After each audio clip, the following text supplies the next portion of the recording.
is way too late.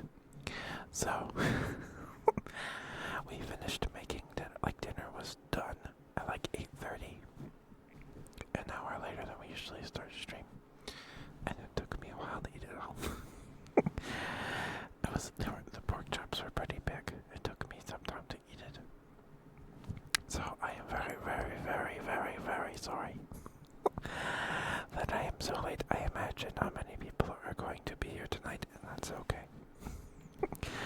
Also, apparently the clocks swapped forward an hour already, so for sorry, and a cough. So for some of you, we're probably starting regular stream time will probably be an hour later than it already is for you.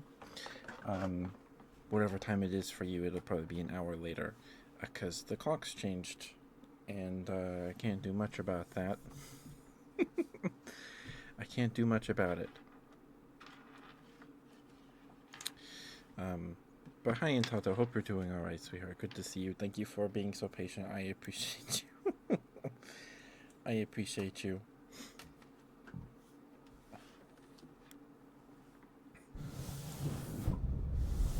Hopefully you didn't stay up waiting for me. Hopefully. And I hope you get some good sleep, sweetheart.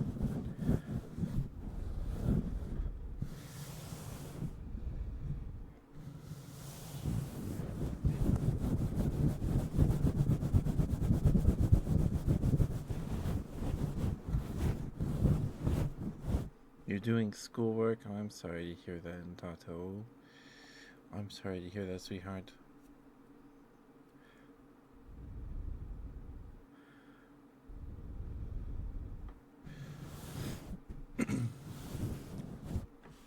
So, so the last night's stream, I uploaded the VOD, and there's a copyright ID on it. I'm like, okay, it's probably for like the soundtrack or something for Echo. No, I look it up. Turns out there's some like bad rap song from like 8 years ago that samples like 30 seconds of like the Echo theme, specifically from the Tides of Time, specifically. And yeah, so it's not copyright strike, and I'm not monetized anyway, so I'm not too worried about it. But just in case, I clicked the option to just mute all the audio for them, for those areas, and hopefully it did that. We'll see if if it did anything. It says the owner allows the content to be used on YouTube, so I don't know. Do you sample? I don't think it's the like the guy that made the song specifically. I believe it's their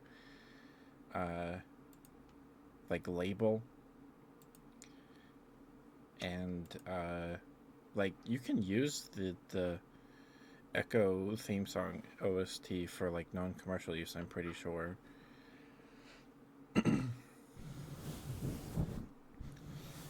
And so the song came out 8 years ago, according to the version on YouTube. Anyway, it's 8 years old. So if Seiko was going to do something about it, it would have done something already. They would have done something already. Obviously, it's not legal. But like, I'm not monetized. I don't care. I don't care. It's just frustrating. Sorry, I'm not crying. My throat's just a little gunked up from dinner. Hi, Diamond. Hi, sweetheart. How are ya? Hope you're doing alright. Good to see you.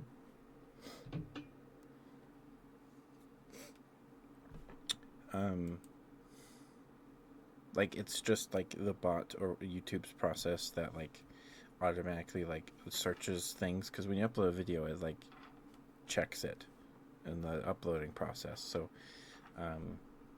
yeah, and then if you go to the song on YouTube, the comments are just full of people saying, "Hey, I got copyrighted for this." I was making a video on it's apparently there's a Sonic EXE fan game that uses the OST from Echo: The Tides of Time, and yeah. So I don't know if anything will come of it soon. Like all those comments are very recent. Like I think the oldest is like 3 months ago. So I don't know. Maybe something will happen. Because if Sega does anything with Echo, like a new video, like a new game, which I don't know if that'll ever happen. Maybe a remaster. The Sega's doing a bunch of stuff with their more dormant IPs. So if there's somebody in the Sega offices that has like this crackpot idea for Echo, I mean, they already went back in time. Aliens. So I don't know. Probably just a remaster. But if they use the OST and then they upload it, and YouTube's like, no, no, you don't own that. It got ID'd, and then something will happen. I imagine that's what's going to happen. For something to happen, that's what needs to happen for something. I don't know if that makes sense. Anyway, I'm glad to hear you're doing all good, Diamond. I'm glad to hear you're doing all good, sweetheart. Mwah.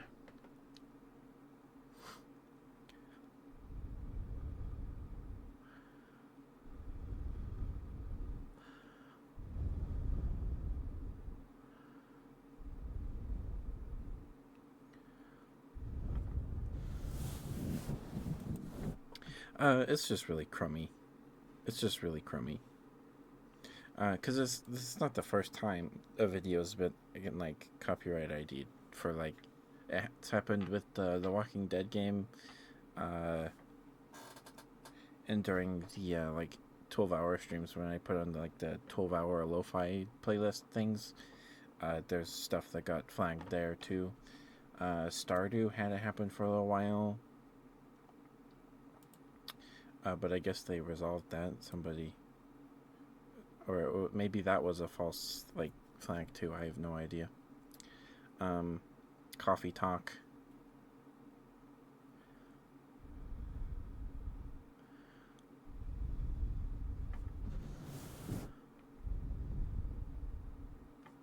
So it's not the first time, and they're not monetized. So all it really is going to do is probably affect the visibility of the video. Although I'm not sure.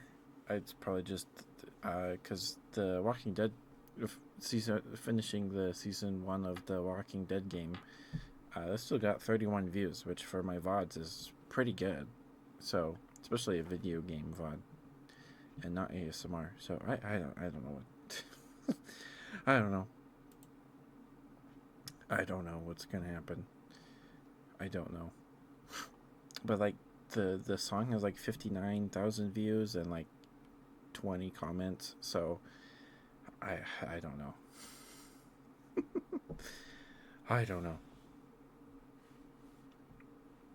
But yeah, it's like it's stupid. I could be like, no, this isn't right. But like, if it's in the YouTube system and it's like system like flagged that already, then there's no like, yeah, yeah. It's not like people are like content IDing like my laugh or like silence, like a pause and like my talk yapping or anything. So it's just more frustrating if anything. This freaking Tides of Time is cursed. My goodness.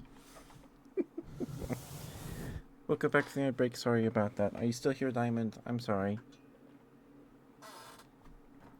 Get you your smooches. Is there anything you would like praise about specifically?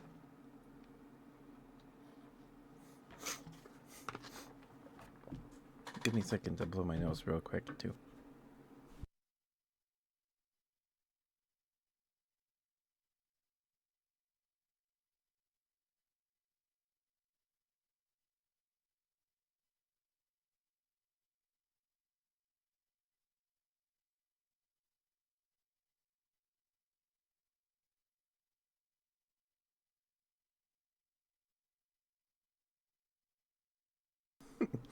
It's alright, dear. It's alright. Excuse me. But thank you for being here, Diamond. I realize I am like 2 hours late, almost 2 hours late. Um, that's not on purpose. We were just trying to make dinner. Um, it's just this. We had pork chops, and they take a while. Um, would have been faster or done sooner if we had started the dishwasher before 2 p.m. because we got distracted. So, um, but we're here now. So I guess we're gonna stream till like midnight. I don't know, like 11:30. So we'll see. We'll see who shows up tonight. I don't know. Um, also, the clocks changed. The clock time around here rolled forward an hour, apparently. So, um, if you're in a time zone not mine, streams are probably going to be starting an hour later. This is not the new regular stream time, for sure. I was just late. I was just late. But good to see you, Diamond. Thank you for being here. I appreciate you. I figured it would just been me sitting here talking to myself for like 40 minutes. But I appreciate you guys being patient with me. Thank you, thank you.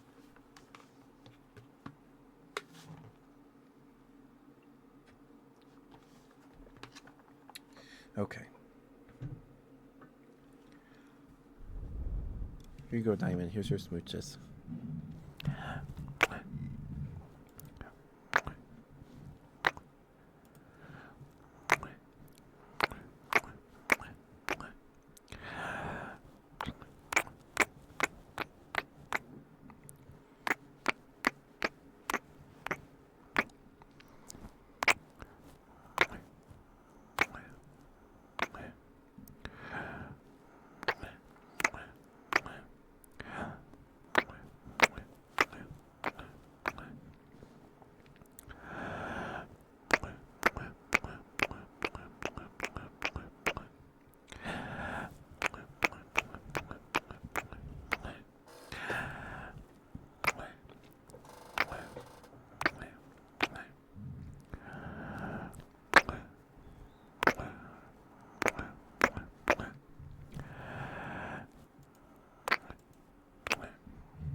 Thank you, Diamond. There's your smooches. There you go. Hope those are right for you. Thank you.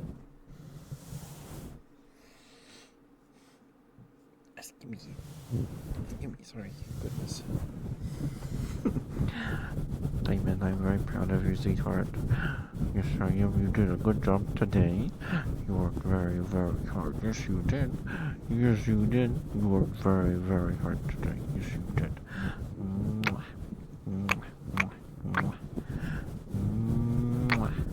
You did such a good job. Yes, you did. Yes, you did. I'm so proud of you. Yes, I am. Yes, I am. There you go, Diamond. I hope that worked as praise. Thank you for the rating, sweetheart. Thank you.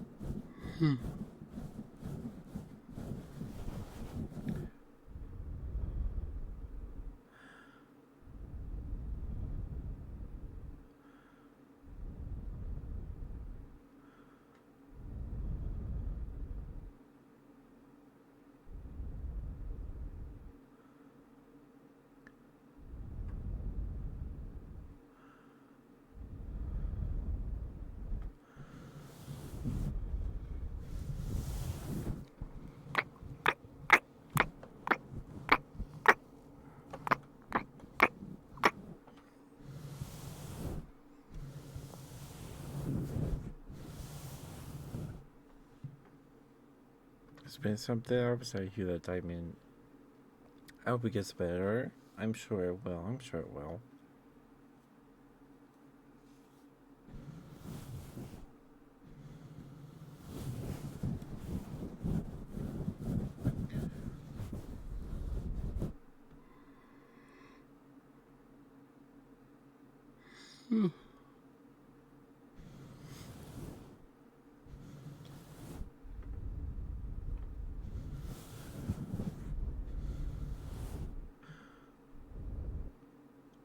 So there was a new episode of 100 Girlfriends That Really, Really, Really, Really Love You, and uh, it's one of my favorites.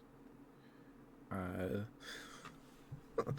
and the first season of the anime was uh, a fairly normal, I guess. Maybe I'd have to go back and rewatch it now, but this new episode was nuts.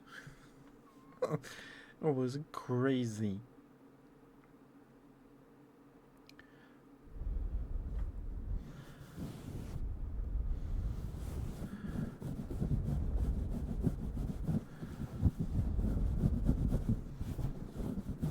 As in, the plot was just kind of out there.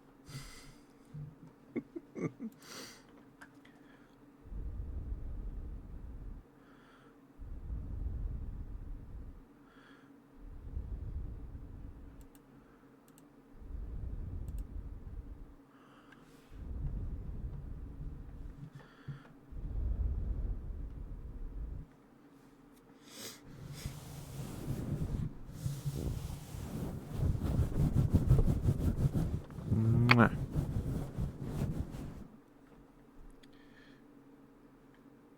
You ever heard of the anime? The first season aired in 2022. I think it was that long ago. Maybe 2023. It was 2023. Um, and yeah, it's a romance slice of life thing.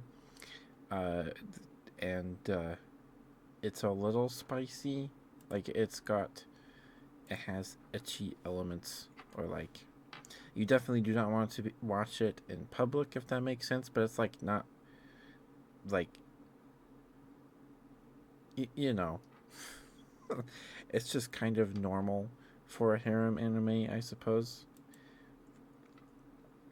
So the premise is that the MC Rentaro, um, he's spent like his whole life growing up. He's in high school now, and he's confessed to like 100 people he's had a crush on, and he's been rejected every single time. And it turns out, yeah, the 100 Girlfriends anime. Yeah, yeah, yeah.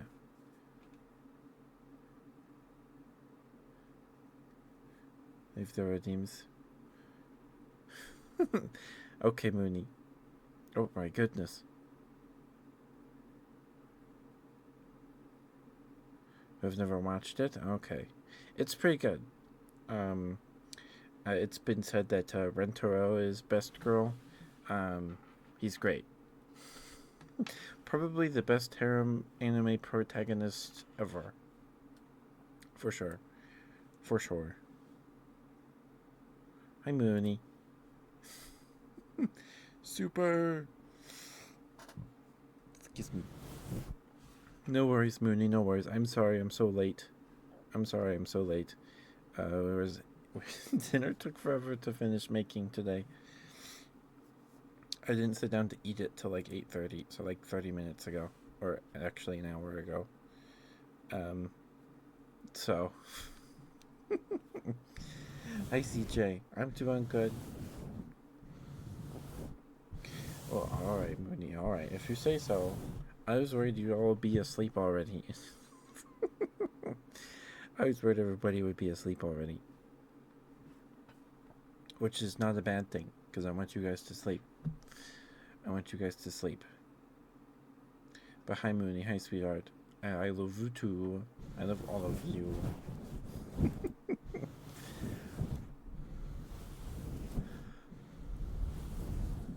You went to bed early? Okay, okay. So Mooney wants a good girl and inaudible whispers? Okay. Well, good night, Mooney. Don't forget to brush your teeth, sweetheart.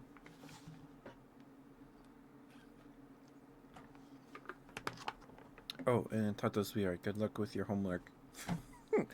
Good luck with your homework.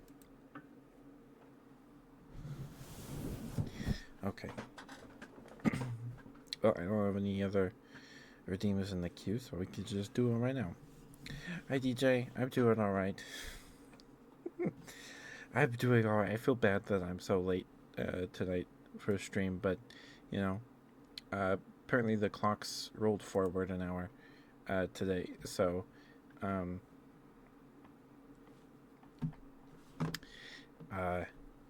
it's a little rough. Also, the Echo the Dolphin, like, we played Echo the Tides of Time last night, right? And then the VOD got content ID'd because some guy made a bad rap song and sampled like 30 seconds of the Tides of Time's OST, and his publisher or label put that into YouTube, and YouTube systems flagged it. So it's not a copyright strike. Nothing bad happened. I'm not monetized either, but if I ever do become monetized, the video is going to have trouble getting monetized status on it, which is fine. No one's going to watch it anyway. So I did the thing and I muted every instance in the video of the 30 seconds. So the beginning of the VOD is going to be interspersed with silence, apparently. So, yeah. So if you go watch that VOD later tonight, in like 3 hours, 2.5 hours, the first like 40-50 minutes, it's not the game. No, it's not even a cover. They sampled the 30-second chunk of the Tides of Time OST to rap over it, very poorly, and the guy's label put it in YouTube system, and YouTube system flagged it. So nothing I can do about it. The song came out 8 years ago. I don't know if this is a recent thing or what. If you go to the video, the song on YouTube, most of the comments are people saying, "Hey, I made a video about Sonic EXE Eternity or something, whatever it's called. This is Sonic EXE fan game, and it apparently uses the Echo the Dolphin, Echo the Tides of Time OST in it." So, yeah, well, it's not, yeah. So, the song came out 8 years ago. So if Sega's gonna do anything about it, they would have by now. And I feel like if Sega ever like re-releases Echo the Tides of Time, and they set it in like a trailer or something like that, and then they upload it to YouTube, and then YouTube flags it, I think then they'll do something about it. But until they do something with Echo, or maybe a remaster or re-releases, maybe an Echo the Dolphin collection. I don't know. Sega's doing all these weird stuff with the new stuff with their dormant IP, but also I don't know who owns Echo the Dolphin these days. Maybe Sega doesn't own it, but they probably do because it's on the Sega Genesis Classics collection, unless they got the licensing for it. Um, but it's probably a Sega IP. But it's a silly, goofy dolphin game, so I don't know. Maybe they will. But until then, this music label is gonna flag everything with that 30 seconds of do do do do do do do do. You know, what I don't. Yeah, whatever it is. So, yeah. I mean, I could appeal it, but it's not like that's gonna do anything. Um. So, there you go.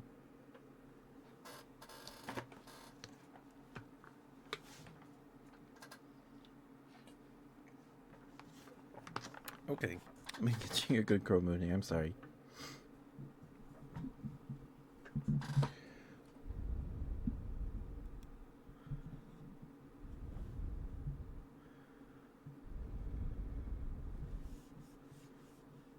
Like the other day, how I was doing it, and you go to sleep. Okay, good girl. Get some sleep, sweetheart. Thank you for being here. I hope you didn't stay up waiting for me. I hope you didn't do that, because I feel bad. Okay. Oh, sorry.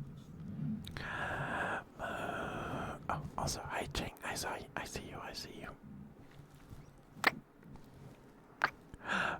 Mooney. Good. Good girl, Mooney. Good girl. Good girl. Good. Good. Good girl.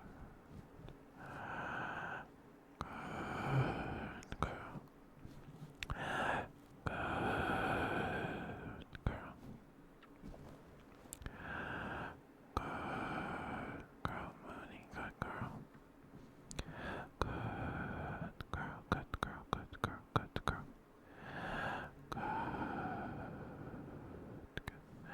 Good girl. Good girl. Good girl. Good girl. Good girl. Good girl. Good girl. Good girl. Good girl. Good girl. Good girl. Good girl. Good girl. Good girl. Good girl. Good girl. Good girl. Good girl. Good.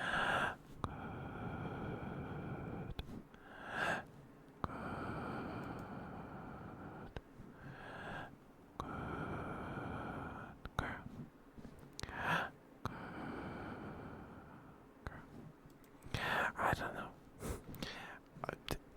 I'm waiting on that. They just don't know that it's happening. Because the song is like in another language too. But I don't know. I don't know. Because the music is from Echo, the Dolphin game. So, yeah.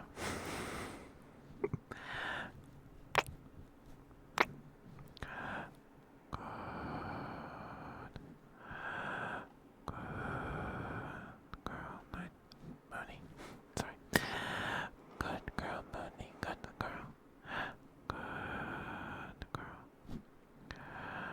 Good girl.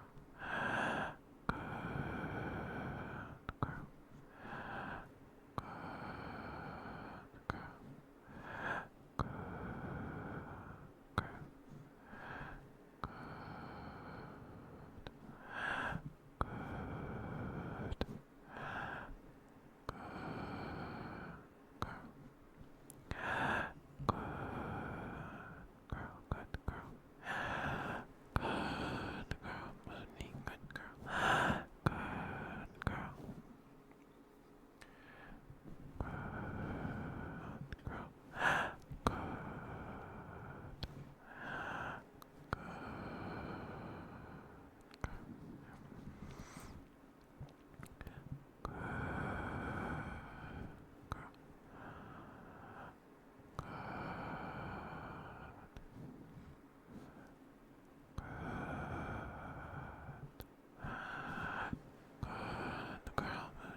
Give me, sorry. Good girl, good girl, good girl, good girl, good girl. Good girl, good girl, good girl, good girl. Mooney, thank you for being who you are and doing what you do. I appreciate it very much. I think it makes the world a better place, in my humble opinion anyway.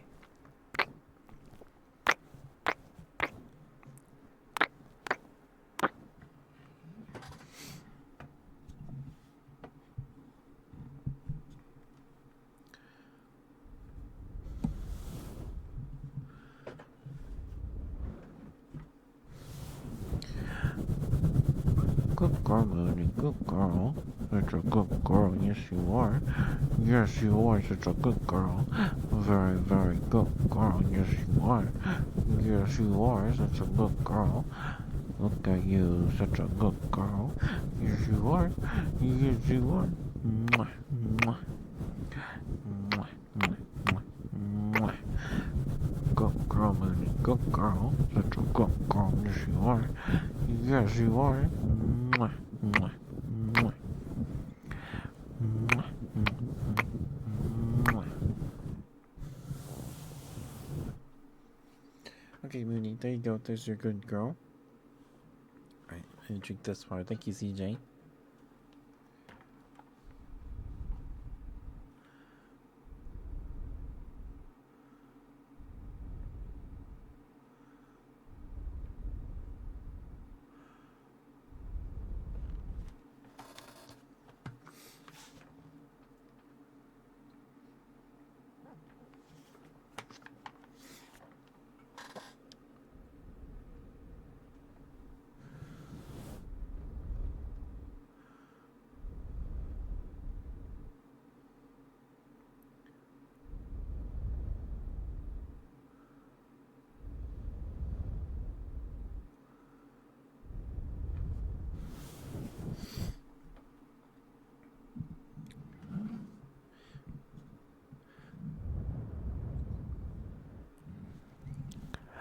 Okay, Mooney. Is there another whispers?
Hi, Harry. Harry, thank you for the follow. Thank you for the follow, Harry. Thank you, thank you.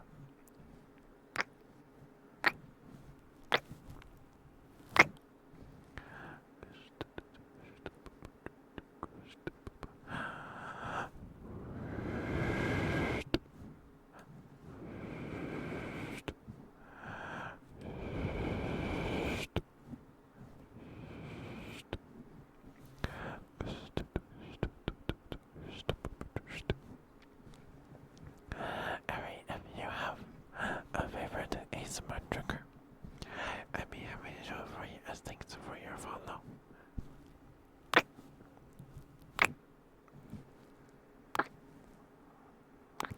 I think they're just kisses to me. They're just kisses to me.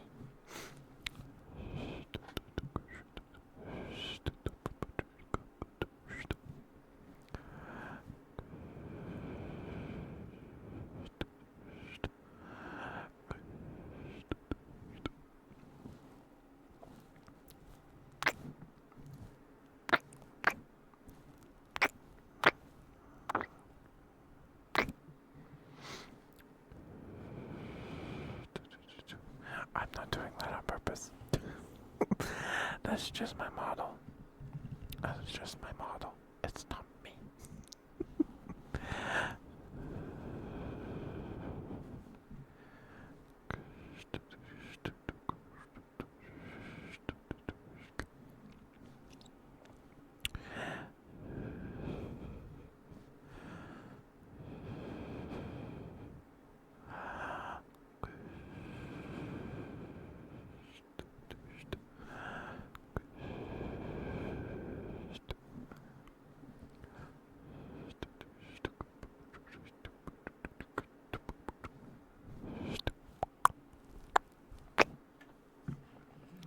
Alright, Mooney, there you go. There's your honorable whispers. Thank you for the switch redeem, Ari. I can get those to you in a minute here. I have... Oops, sorry, I bumped the mic. I have some finger fluttering to do first. But how are you, Ari? Hope you're doing alright, sweetheart. Good to see you. Excuse me. Give me a second to blow my nose real quick.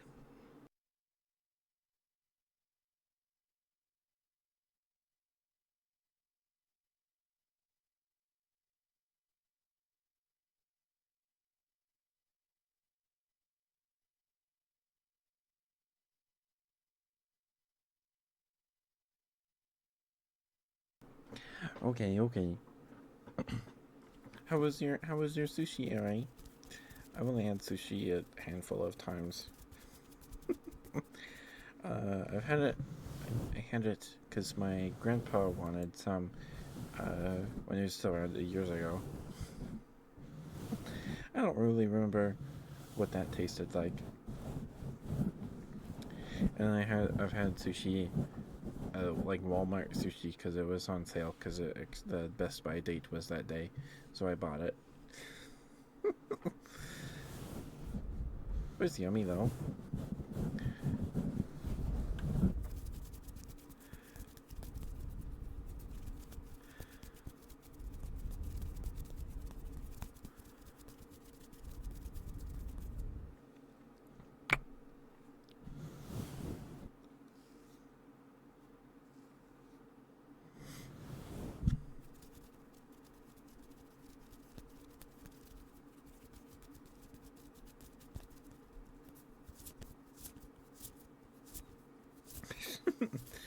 Okay.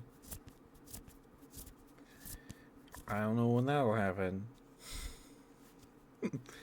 but I'll keep that in mind.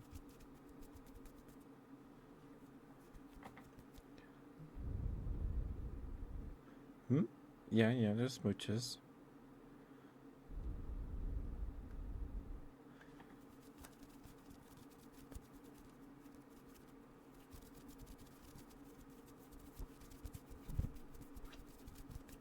Okay.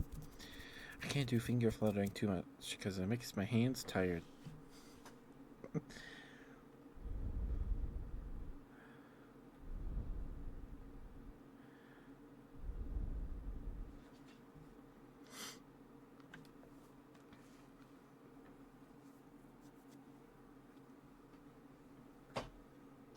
Oh. Yeah, this is finger fluttering.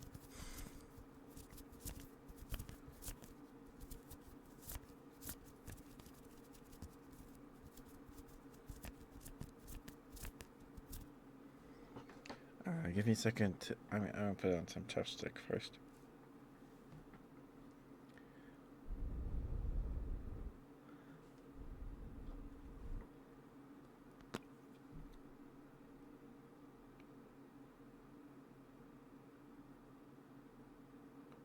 What about fingers, Ari? Yeah, because it's finger fluttering. It's an ASMR trigger, Ari. Is it that big of a deal?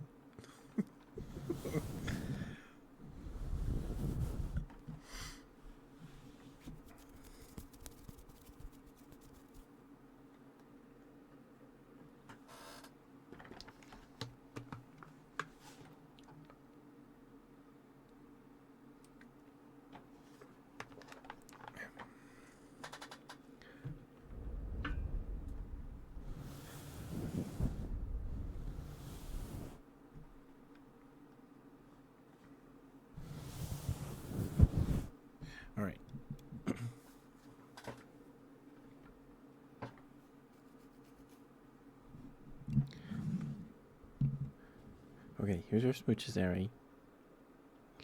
Do you like fast smooches or slower smooches?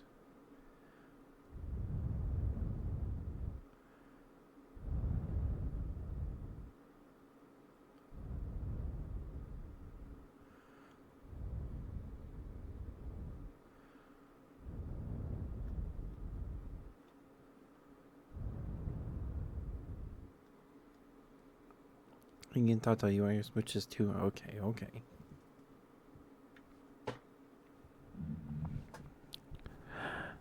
Okay, Ari, here's your smooches.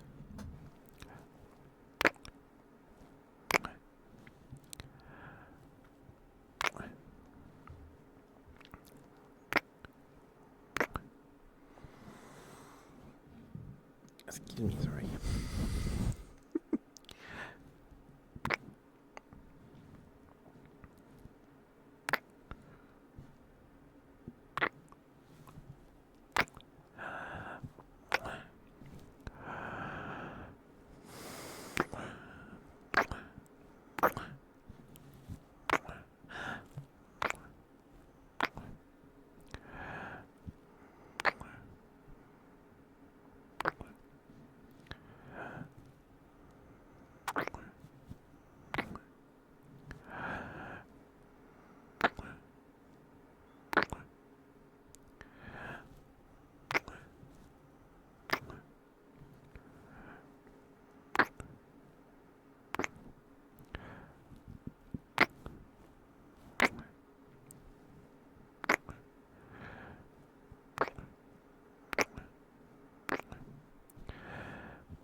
Okay, Ari, there's your smooches. There's your smooches here. I hope those were right for you. Oh, goodness.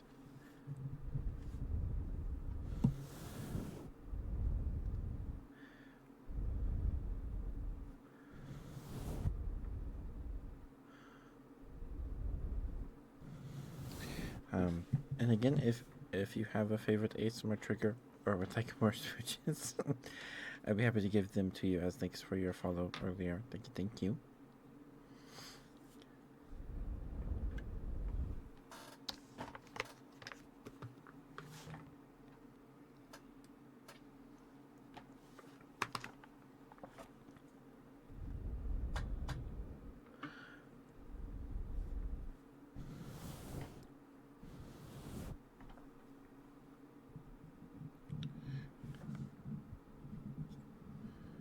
Okay, here's your switches and Tonto.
Alright, thank you, Tato. Thank you for the switch redeem, sweetheart.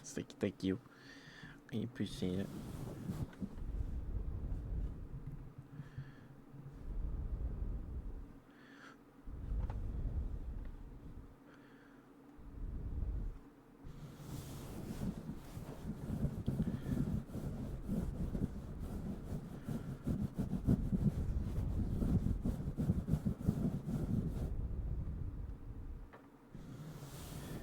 Good night, Tato. I hope you got your homework done, or did a decent chunk of it, so you don't have to stress about rushing it tomorrow.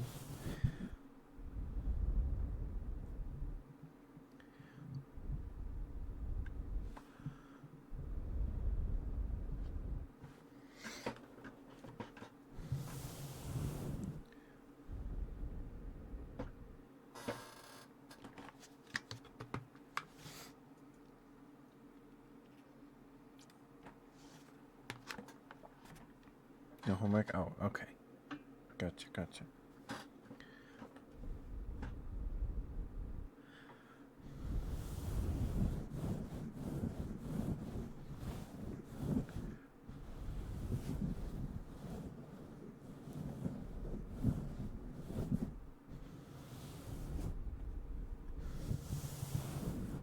Oh, excuse me, sorry.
Oh, so I don't know if you guys keep up. It would know. But in Utah, the biggest amusement park around here is called Lagoon, and I forgot about this, but apparently they have a zoo part because they have this little like train ride, kind of like the one in Disneyland.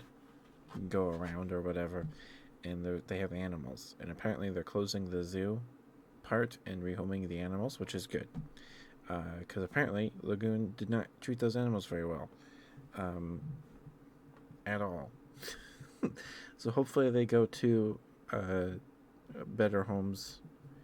There is a zoo. It's like 3 hours from. It's actually kind of a long drive to get there from here, but I hope they get rehomed somewhere safe, because they were not well kept there at Lagoon.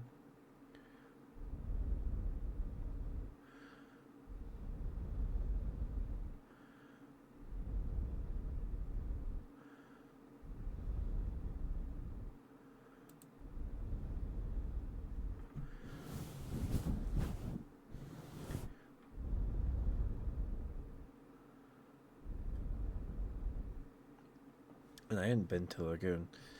Oh, I don't even remember when I went last. It was so long ago. But eh, eh. Apparently, The lines are always bad there for rides, and it's by design, because the park organizers or whoever's in charge likes seeing the super long lines that are like half the length of the park, I guess, or something. I don't know. Very strange. Very strange.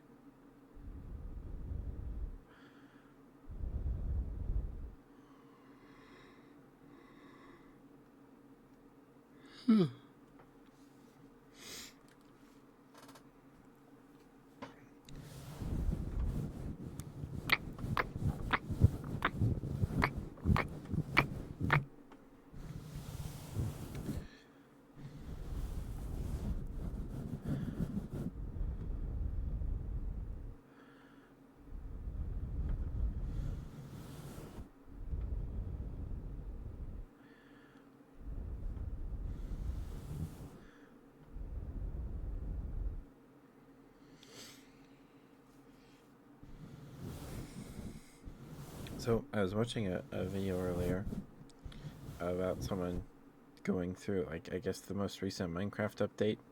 They added like little pouches you can put in your inventory and store items in. And it's like, hold on, if I'm gonna play Minecraft soon, I'll just wait and not watch this so I can see it myself.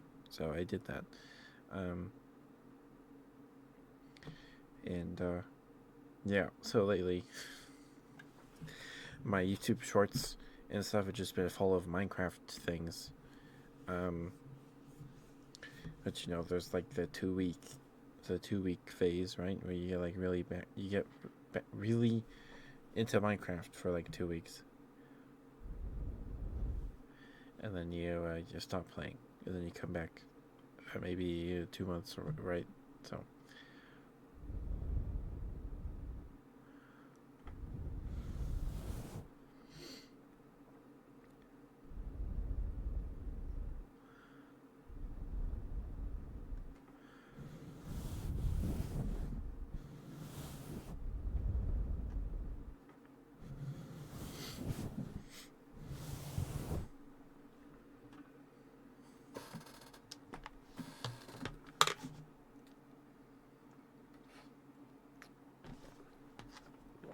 sorry for the turn noises. Sorry.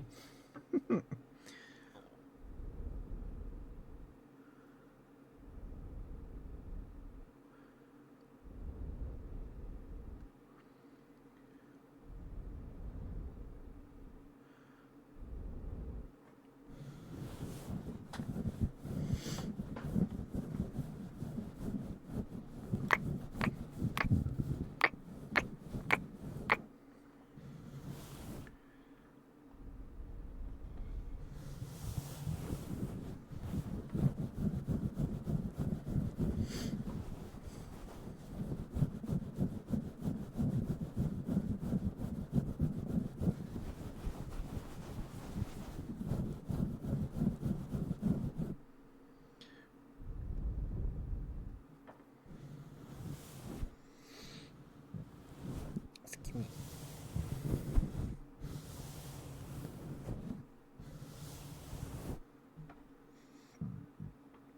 Goodness, excuse me. Sorry.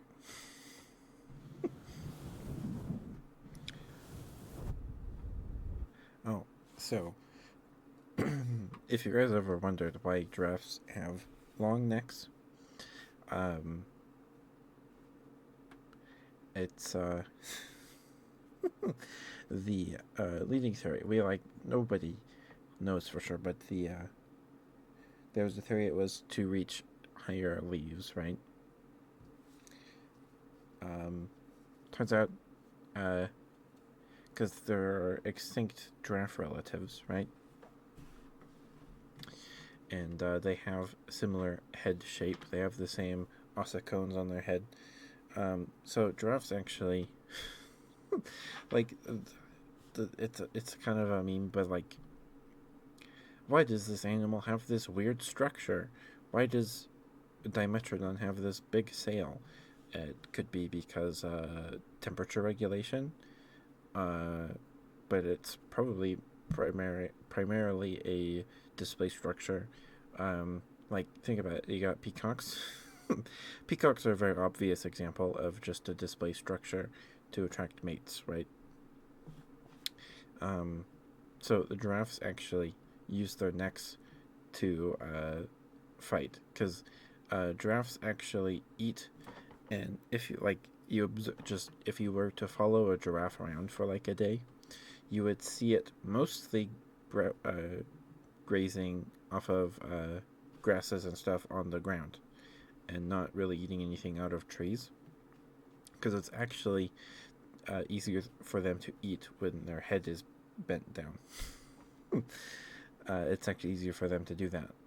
They actually use their neck to whack other giraffes with.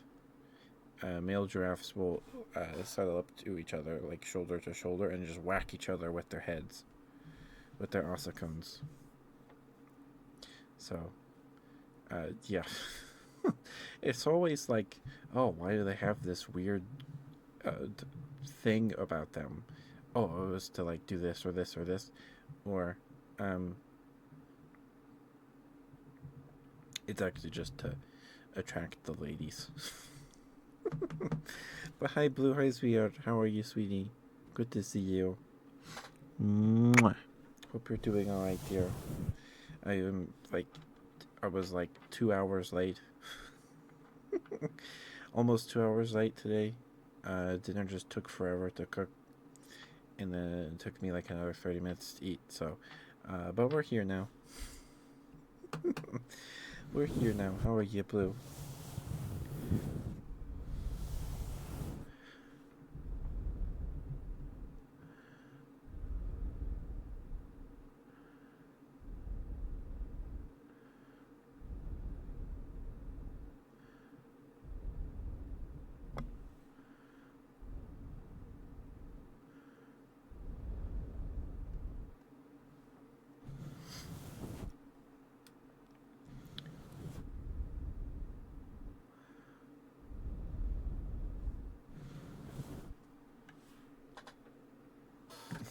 Thank you, Blue. Thank you. Thank you.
I'm glad you're doing all right, Blue. Happy to hear. Happy to hear it.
Oh, right. We gotta do a schedule for this week. I completely forgot. Oh, goodness. Goodness gracious. Let's do that. Let's do that. Oh, actually, heads up, we have an ad break in about 30 seconds. I'm going to try and take care of the schedule before then, before the ad break ends. Let's see if we can do that here.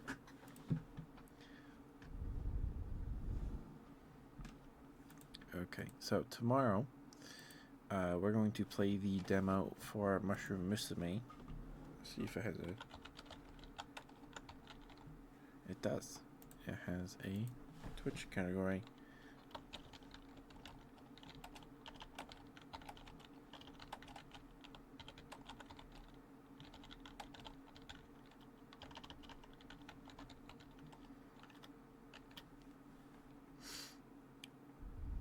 We're gonna do that tomorrow. I was apprehensive about setting it for tomorrow because the Steam visual novel fest thing ends tomorrow morning. So I was worried that the demo would go away, but I don't think the Mushroom Musume demo has ever gone away. I think they, because the game was supposed to go live last year, I think, and I guess it got delayed to Q2 of this year, so in a few months. And the demo got updated in December with controller support. So, yeah, I don't think it's gonna go away. So I think we'll be all right. I think we'll be all right. I'm very excited.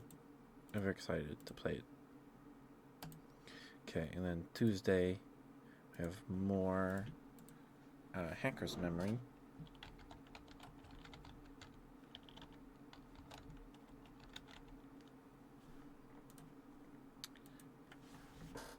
See if we can get any evolutions tomorrow. Or Tuesday, sorry. On Tuesday.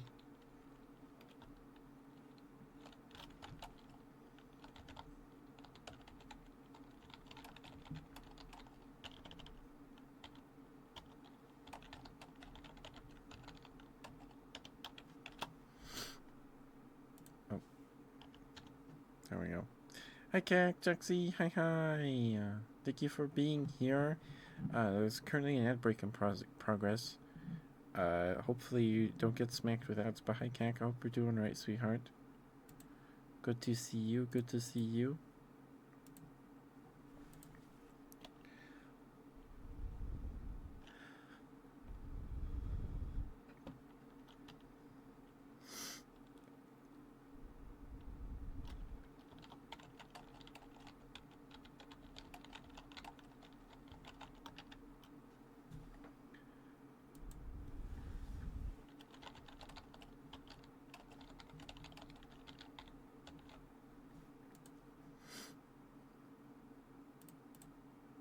Yep, on Thursday.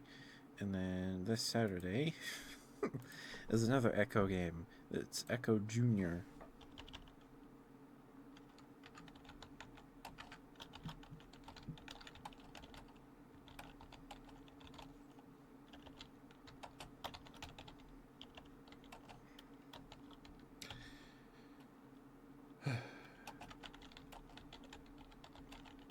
More dolphins. So, we'll see how that goes.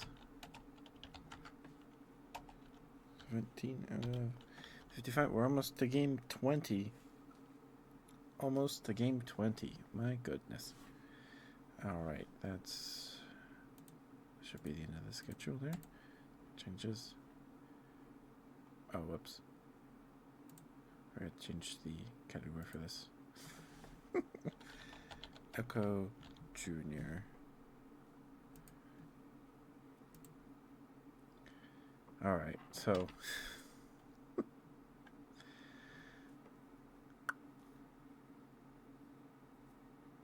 yeah, this should be... Saturday? Yes, it is. Okay.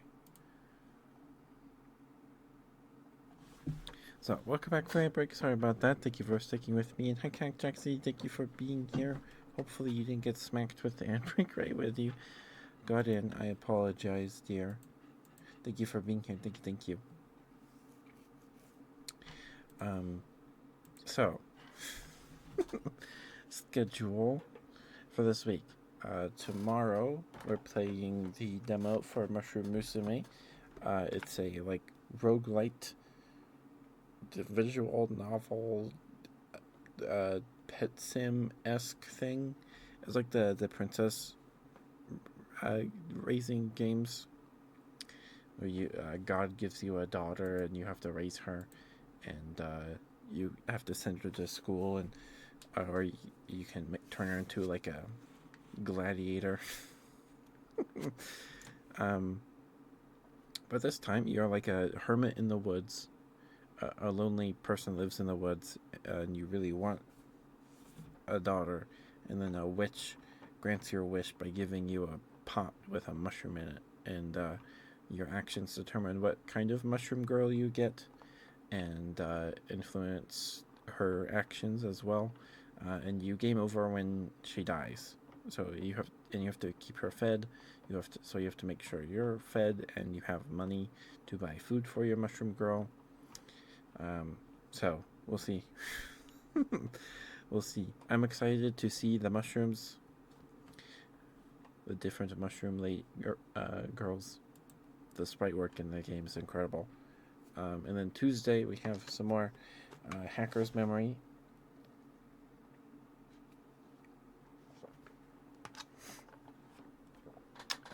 We'll see if we can get any evolutions on Tuesday. Last week, or earlier this week, we started Hacker's Memory. So we should be in the stages now where we're kind of done with the tutorial. So hopefully the game will get, the pace will pick up a little bit, but we'll see. We'll see. Yeah, I'm excited because there's a few evolutions, it seems, that are only in this game. So I am excited to see them. I think Shoutmon's one of them. So we're probably we're at least going to unlock Shoutmon. We're going to digivolve someone into Shoutmon just to have him registered in the Digipedia, the field guide.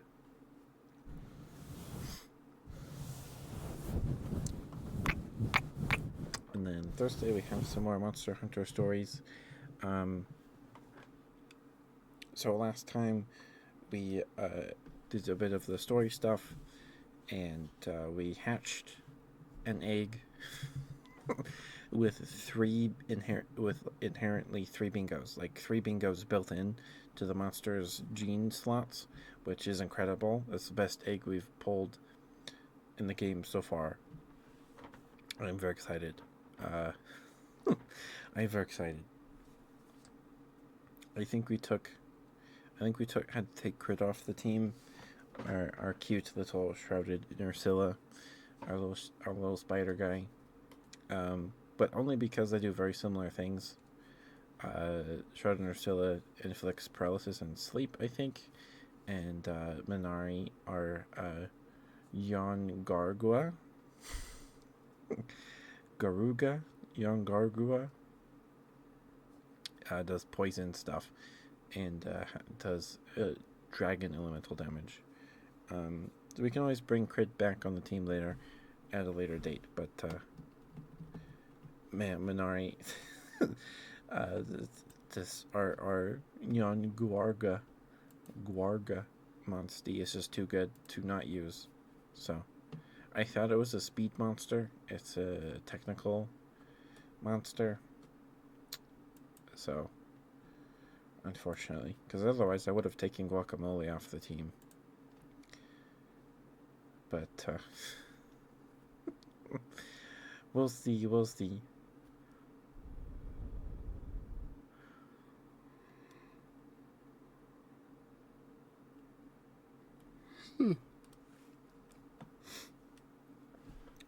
Give me a second to blow my nose real quick.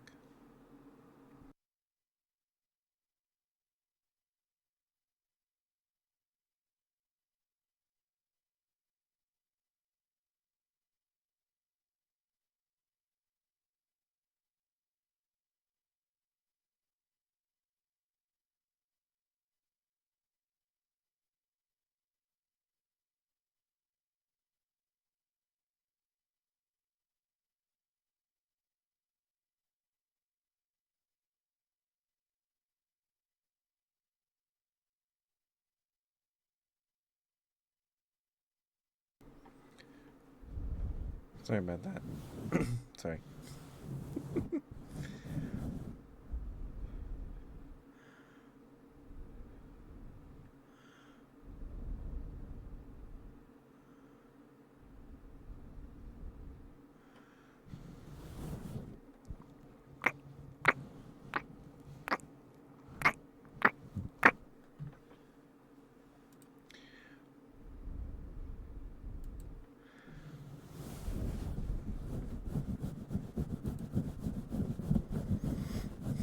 There was also a new solo leveling episode.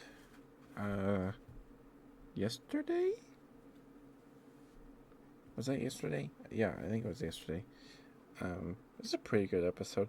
Apparently, people didn't like the episode before that because the main character cries because he accomplishes his goal. Uh, he saves someone important to him and he breaks down crying, and people are upset that he cried. I don't know.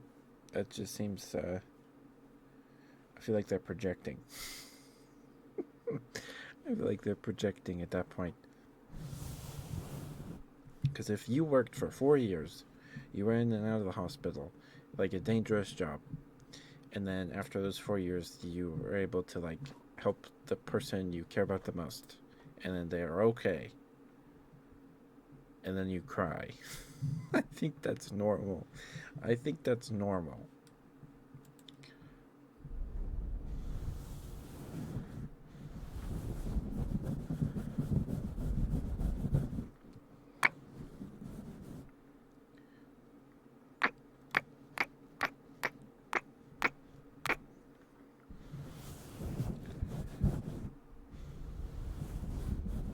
Hi, Ninetail. Hi, sweetheart. How are you? Hope you're doing alright, dear. Good to see you. Good to see you.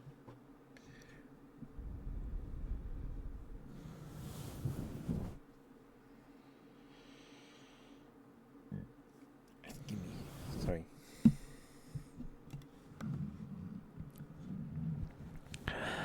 Ninetale, you're a very, very good girl. Good girl. Good girl, Ninetale, good girl.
good girl, Nine-Tail. Good girl. That's a good girl. Yes, you are. Yes, you are such a good girl. Good girl, Nine-Tail. Good girl. Yes, you are. Yes, you are such a good girl. Good girl, Nine-Tail. Good girl. Yes, you are. Yes, you are. Look at you. Such a good girl. Yes, you are. Yes, you are such a good girl. Good girl, good girl, good girl. Mwah.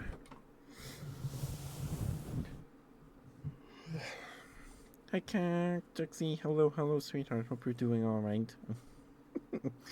I'm glad you're cozy. I'm glad you're cozy. Hope that was right for you, Ninetale. Thank you for the redeem.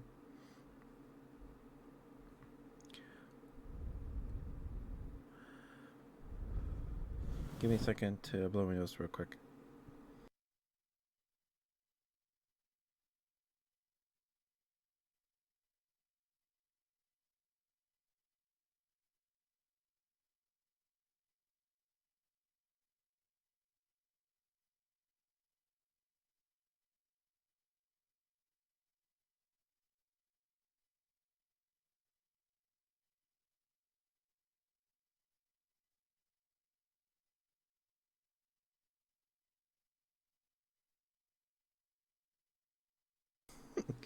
Okay, Blue. Good night. Thank you for the alert. Thank you. I don't know if we're gonna go for another hour.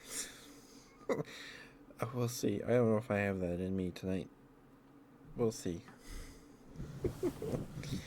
We'll see. We'll see.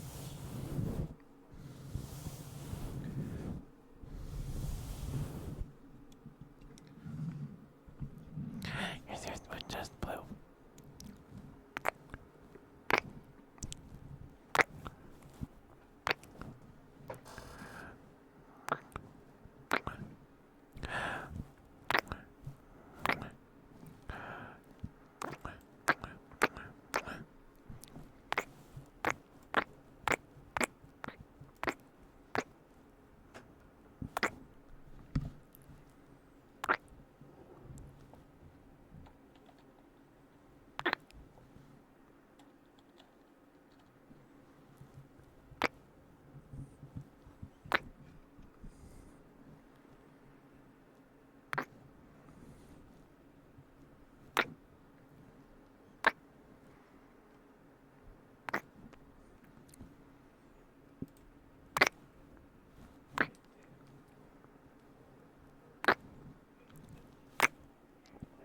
Hi, Esther. Hi. Sorry if you get my brother being loud in the other room. Sorry. Sorry. Bye, Esther. Hi, sweetheart. Hope you're doing okay. Good to see you. Good to see you. I am like an hour and a half late to stream today, so yep. We'll see. We'll see how long we go tonight. I'm starting to feel it. I'm a little sleepy. We'll see if we can go another hour. We'll see. I'm not new. You come 6 hours before work or early. I hope we're able to get a little more rest.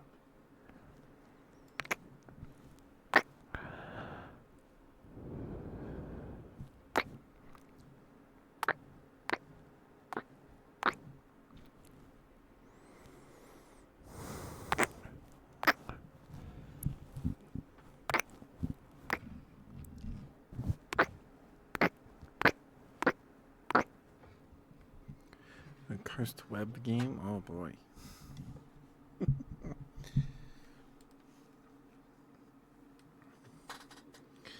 Oh boy.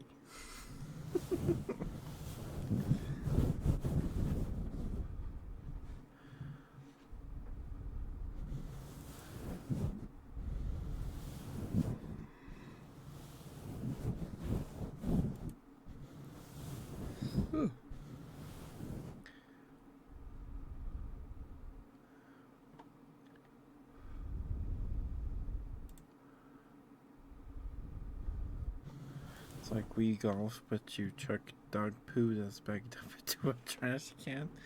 Oh, okay. Gotcha. I see.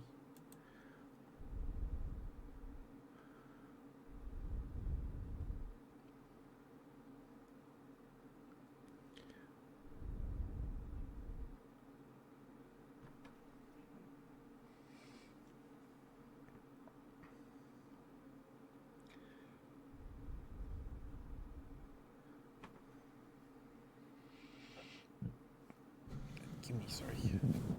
Oh, I hiccup. Oh, goodness gracious, sorry.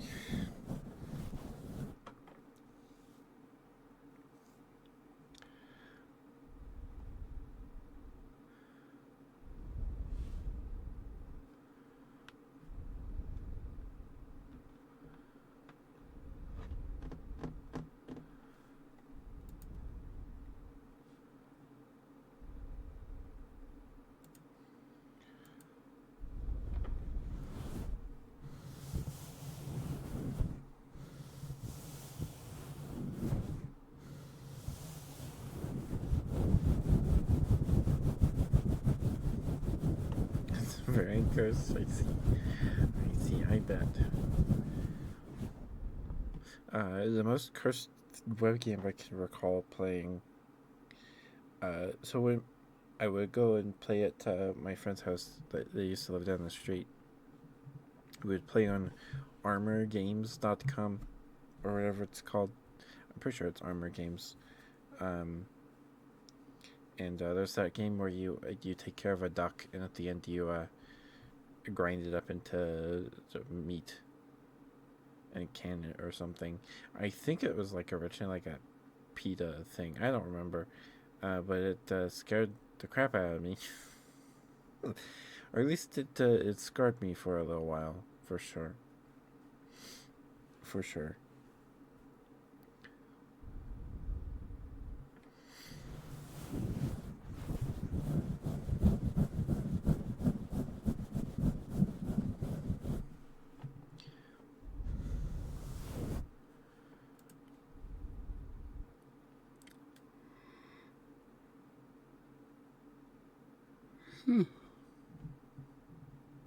Entitled Goose Game. That was a big thing a while ago, right? Right?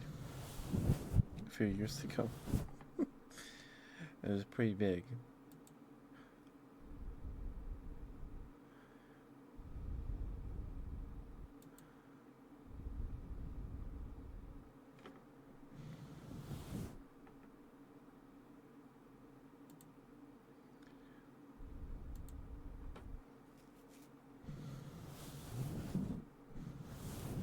It's a fun casual game. Oh yeah, you play as a little goose stealing bells and things.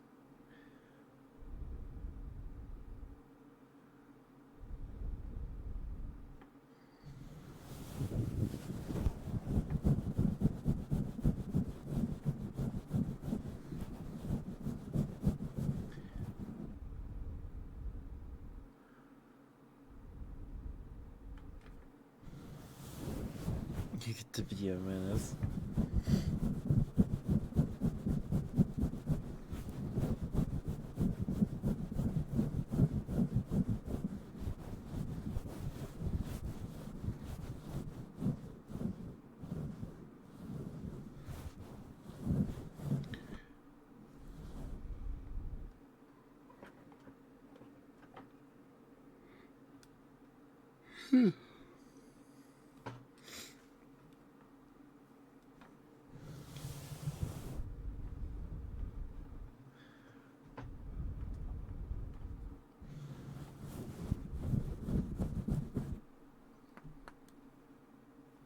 Oh, goodness gracious.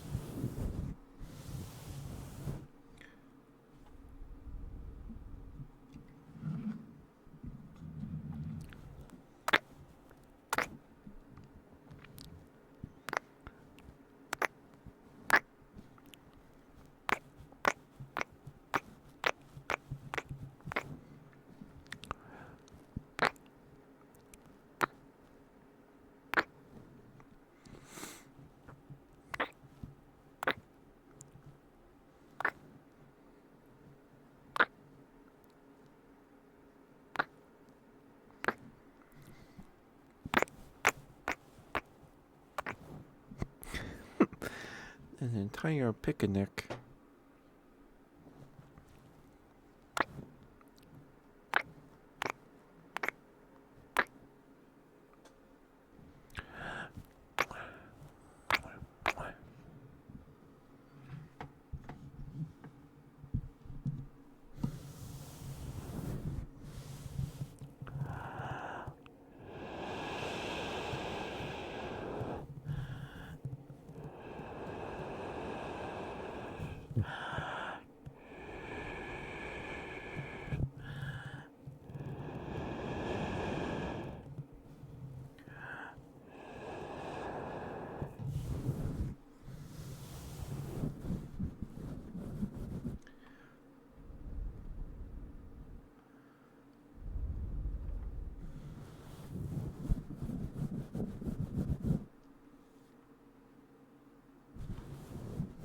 Hi, Steve.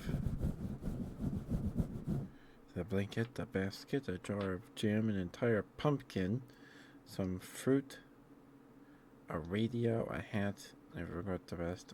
Okay. I don't know if I've ever brought a whole pumpkin to a picnic before. I don't know if I've ever done that.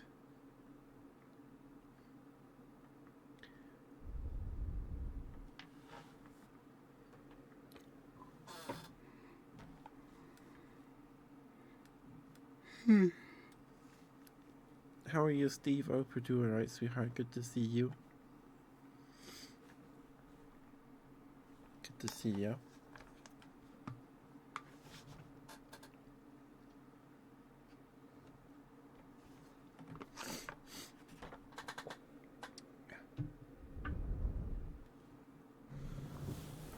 Glad to hear you're doing good. Glad to hear it. Good to see you. Good to see you.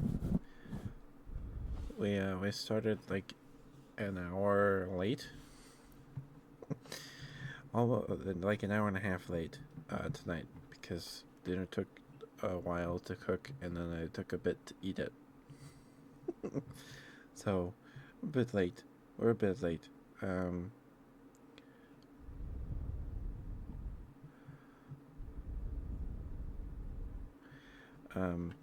So you made bread in Vintage Story. Is that a game?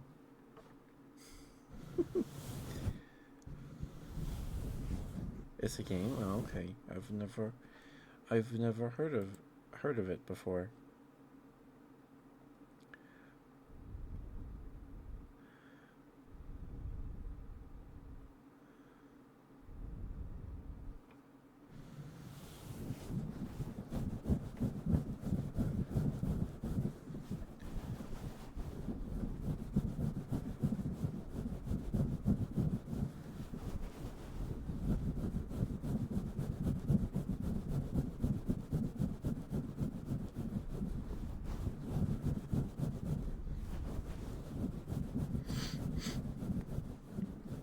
It's a voxel survival game similar to Minecraft. Oh, okay. Let me look at it here. Let me look at it here.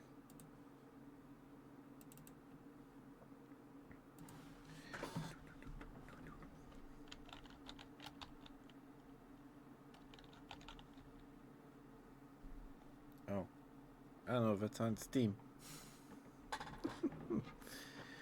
Hi, Dracky. You're cool. You don't have to go. You could stay. I appreciate you stopping by. Thank you.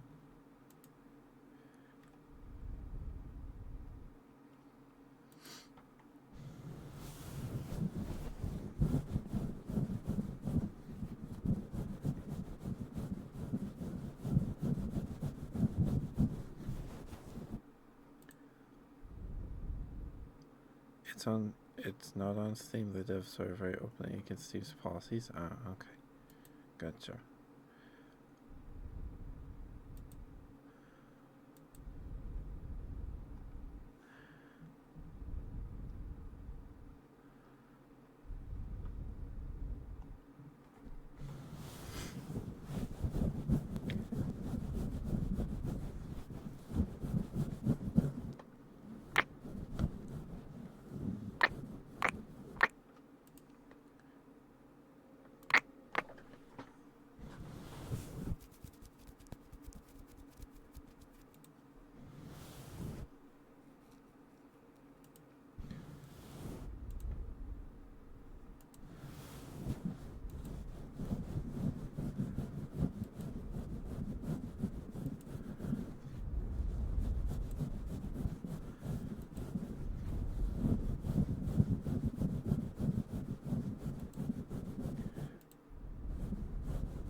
to see you, see.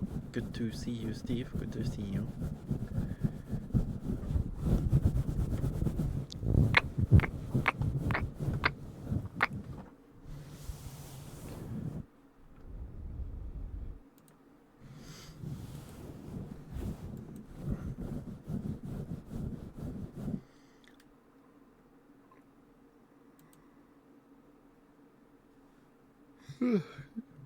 Ugh, I keep yawning. Sorry.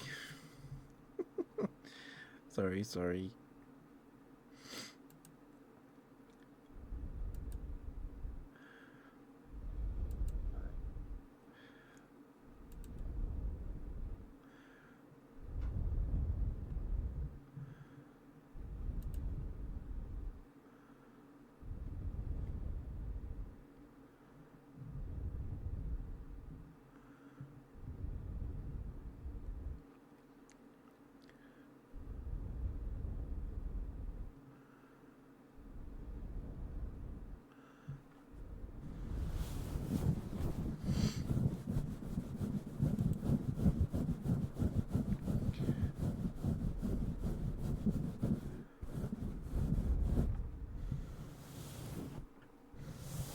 Alright, we might just go to the hour. I don't know.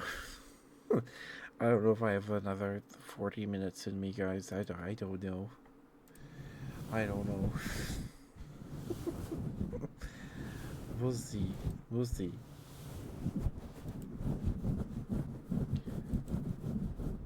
I need to grab the ice globes. I forgot to grab them.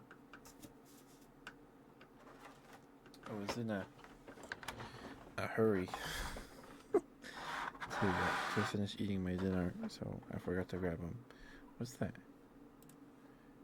Oh, hydrate. Okay, you got it. You got it, Steve.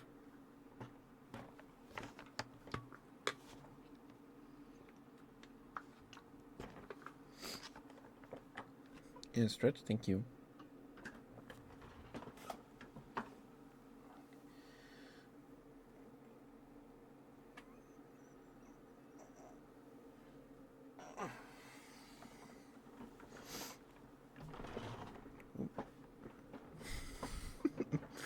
Thank you for the redeem, Steve. Thank you, sweetheart. Mwah.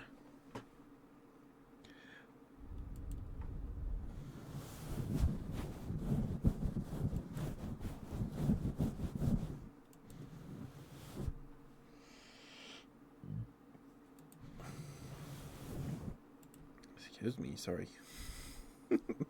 So apparently, there's a company. Oh, sorry. There's a company.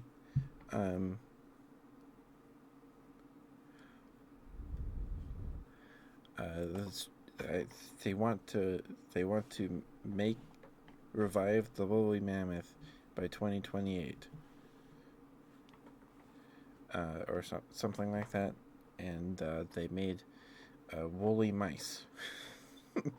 They made giant woolly mice, not giant, but they're sizable mice that have really long hair. They have really long hair. I don't know why they want to recreate the woolly mammoth. They want to.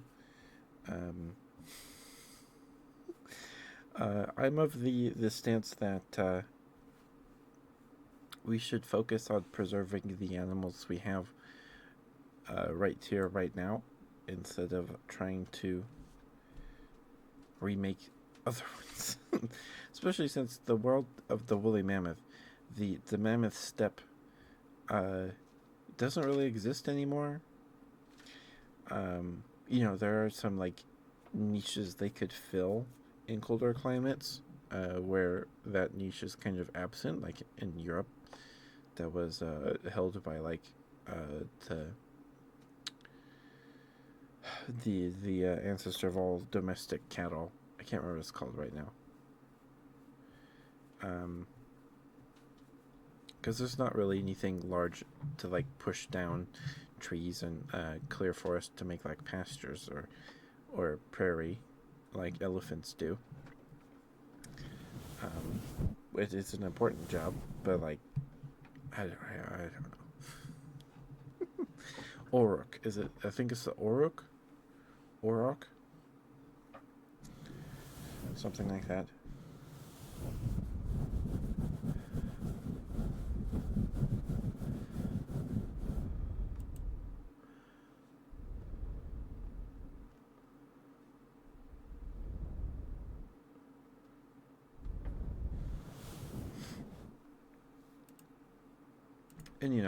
And mammoths were still around when they were building the pyramids. They were. It hasn't been that long. Um, you know. So, uh, I mean, it's still a while in like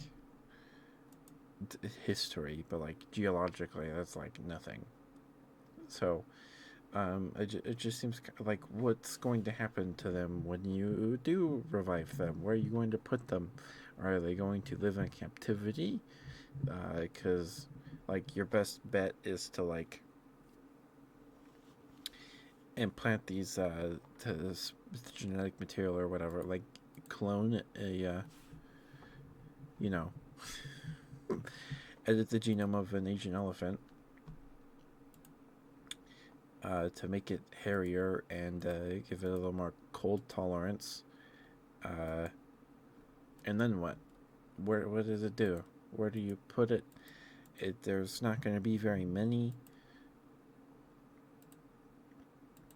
It just seems kind of silly to me. It's similar to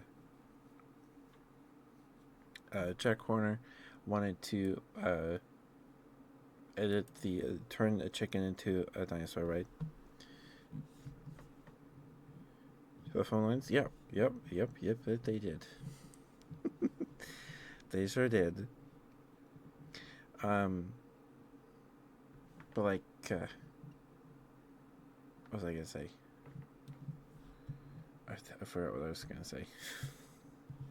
I forgot what I was gonna say. Your cat woke up. I'm sorry, Mooney. I'm sorry, sweetheart. I hope you're able to get back to sleep soon. Nice and fast. What was I gonna say? Oh, right. Jack Horner. Yeah, this idea that he wanted to turn a chicken back into a quote unquote dinosaur. And not that's like edit the chicken genome to make it look more like a traditional theropod. Have teeth and the longer tail, like an actual tail instead of just feathers.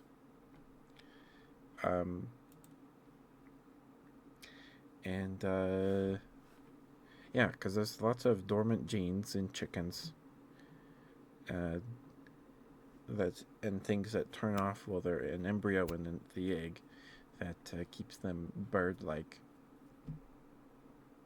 And the project was like, we're going to accomplish this by just turning off, flipping some switches in the chicken's genome.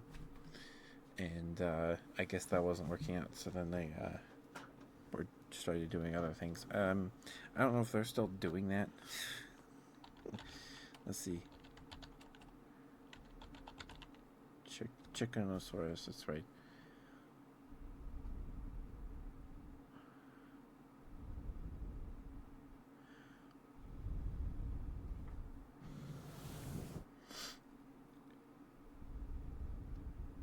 Oh, there's a TED Talk about it. Oh, he's got a Wikipedia page. Build a Dinosaur Project. Here we go. Horner's 2009 book, How to Build a Dinosaur Extinction Doesn't Have to Be Forever, describes his plan to recreate a dinosaur by genetically nudging the DNA of a chicken. Horner's idea for the project came from an early script for the film Jurassic World. He'd been planning the book as early as June 2005. It was originally planned to be released simultaneously with Jurassic World as a scientific companion volume. In 2011, Horner pursued the project to develop the animal, which he describes as Chickenosaurus, with a team of geneticists. By November 2014, Horner and his team had conducted some of the earliest research into embryonic development of tails. Such research may ultimately lead to new treatments for people with spinal disorders. That's cool. Research into mesenchyme tissue. You're welcome, Moon. You're welcome. I'm glad you were able to fall asleep though earlier.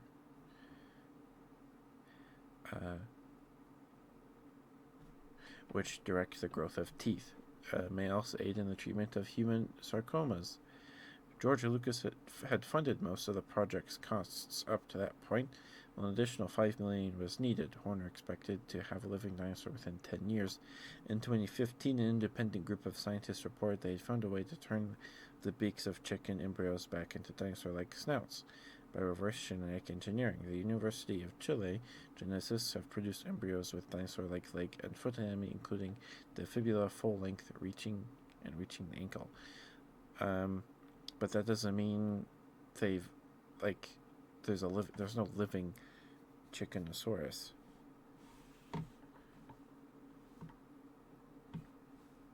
Yep. Yep. The span of time is it feels very fast, and at the same time not very fast. Very, very slow.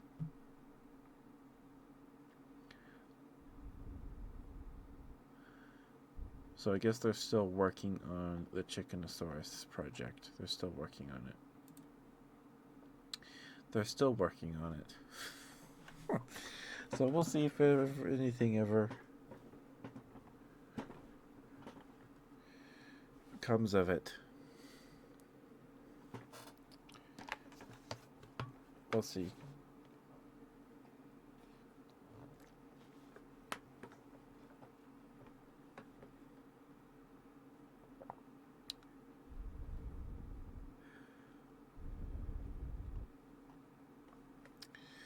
I mean, it'd be cool, but I don't know if they've gotten one to live, to hatch or anything.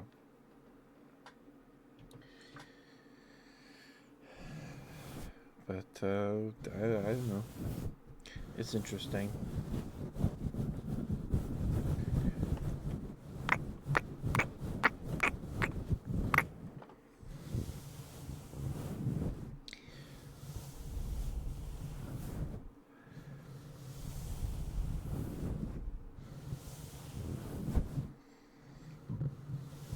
Excuse me, sorry.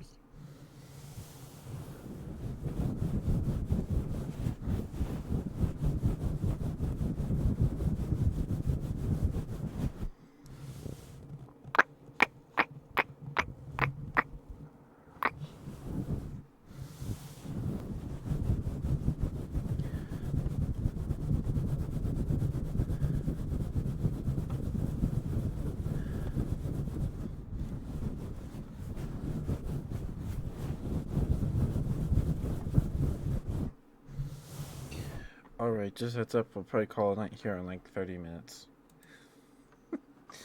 Around there. So if you have any trigger requests, you haven't gotten your smooches yet or what have you, get those in sooner rather than later.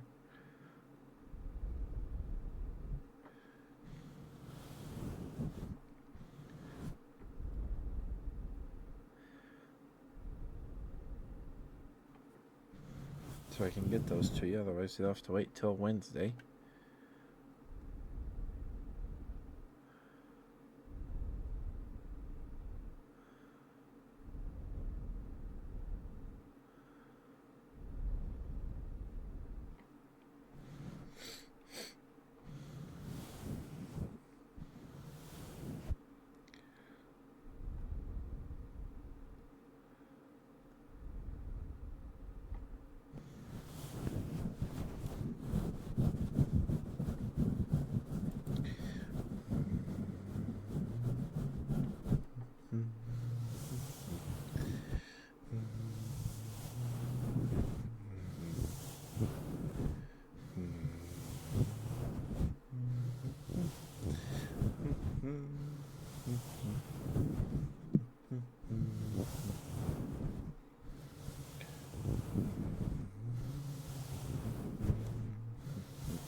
read some Wikipedia?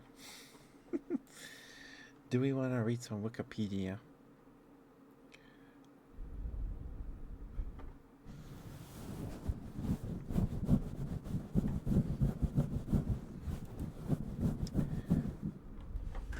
Let's see.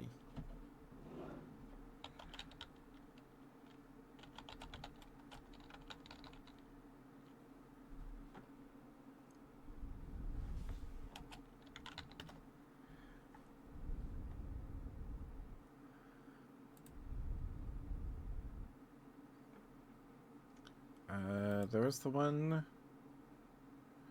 Tunguska event, right? That is apparently part of Impossible Creatures lore. It's a real thing that happened.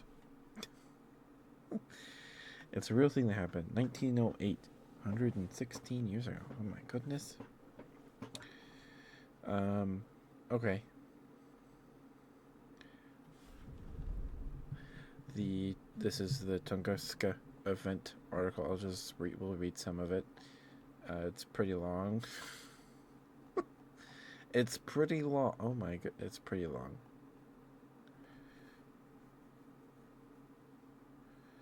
It's pretty. Maybe not this one. It's pretty long. It's pretty long, but maybe we can read some of it and we'll come back to it another time. The Tunguska event was a large explosion of between 3 and 50 megatons that occurred near the Podkamenia Tunguska River in Yansiak Governorate, and now Krasnoyarsk Krai, Russia. I probably butchered those. I am so sorry. On the morning of the 30th of June, 1908, the explosion over the sparsely populated East Siberian taiga felled an estimated 80 million trees over an area of 2,150 kilometers squared, or that's 830 square miles of forest. An eyewitness account suggests up to 3 people may have died. The explosion is attributed to a meteor airburst, the atmospheric explosion of a stony asteroid about 50 to 60 meters, or 160 to 200 feet wide. The asteroid approached from the east-southeast, probably with a relatively high speed of about 27 kilometers a second, or 98,004 kilometers an hour, Mach 80.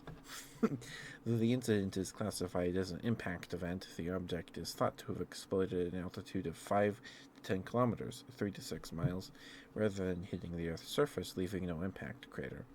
The Tunguska event is the largest event on Earth in recorded history, though much larger impacts occurred in prehistoric times. An explosion of this magnitude would be capable of destroying a large metropolitan area. The event has been depicted in numerous works of fiction. The equivalent Torino scale rating for the impactor is 8, a certain collision with local destruction. Description: on the 30th of June, 1908, NS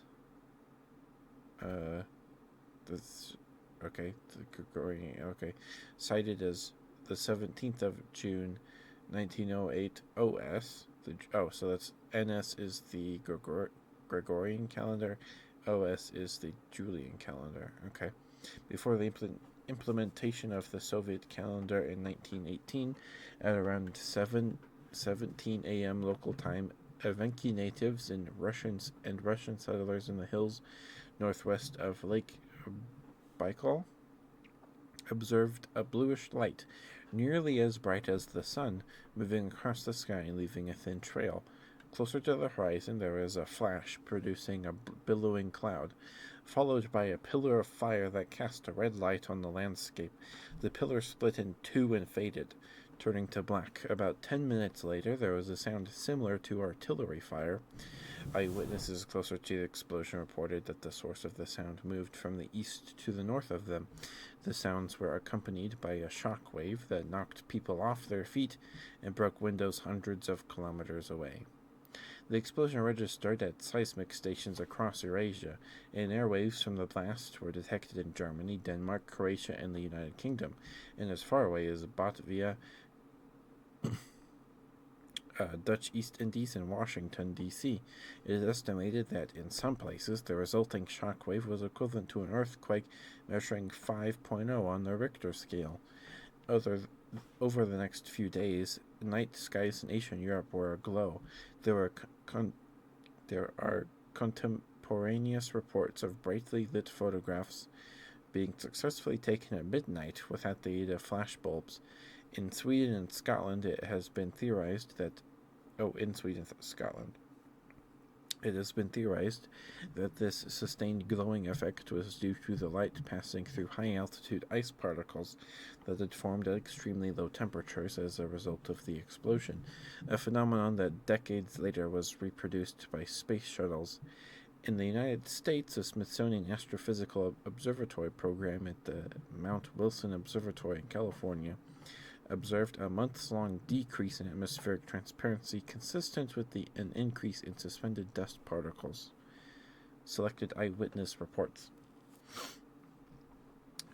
Though the region of Siberia in which the explosion occurred was very sparsely populated in 1908, there are accounts of the event from eyewitnesses, and regional newspapers reported the event shortly after it occurred. The testimony of S. Semenov, as recorded by Russian mineralogist Leonid Kulik's expedition in 1930.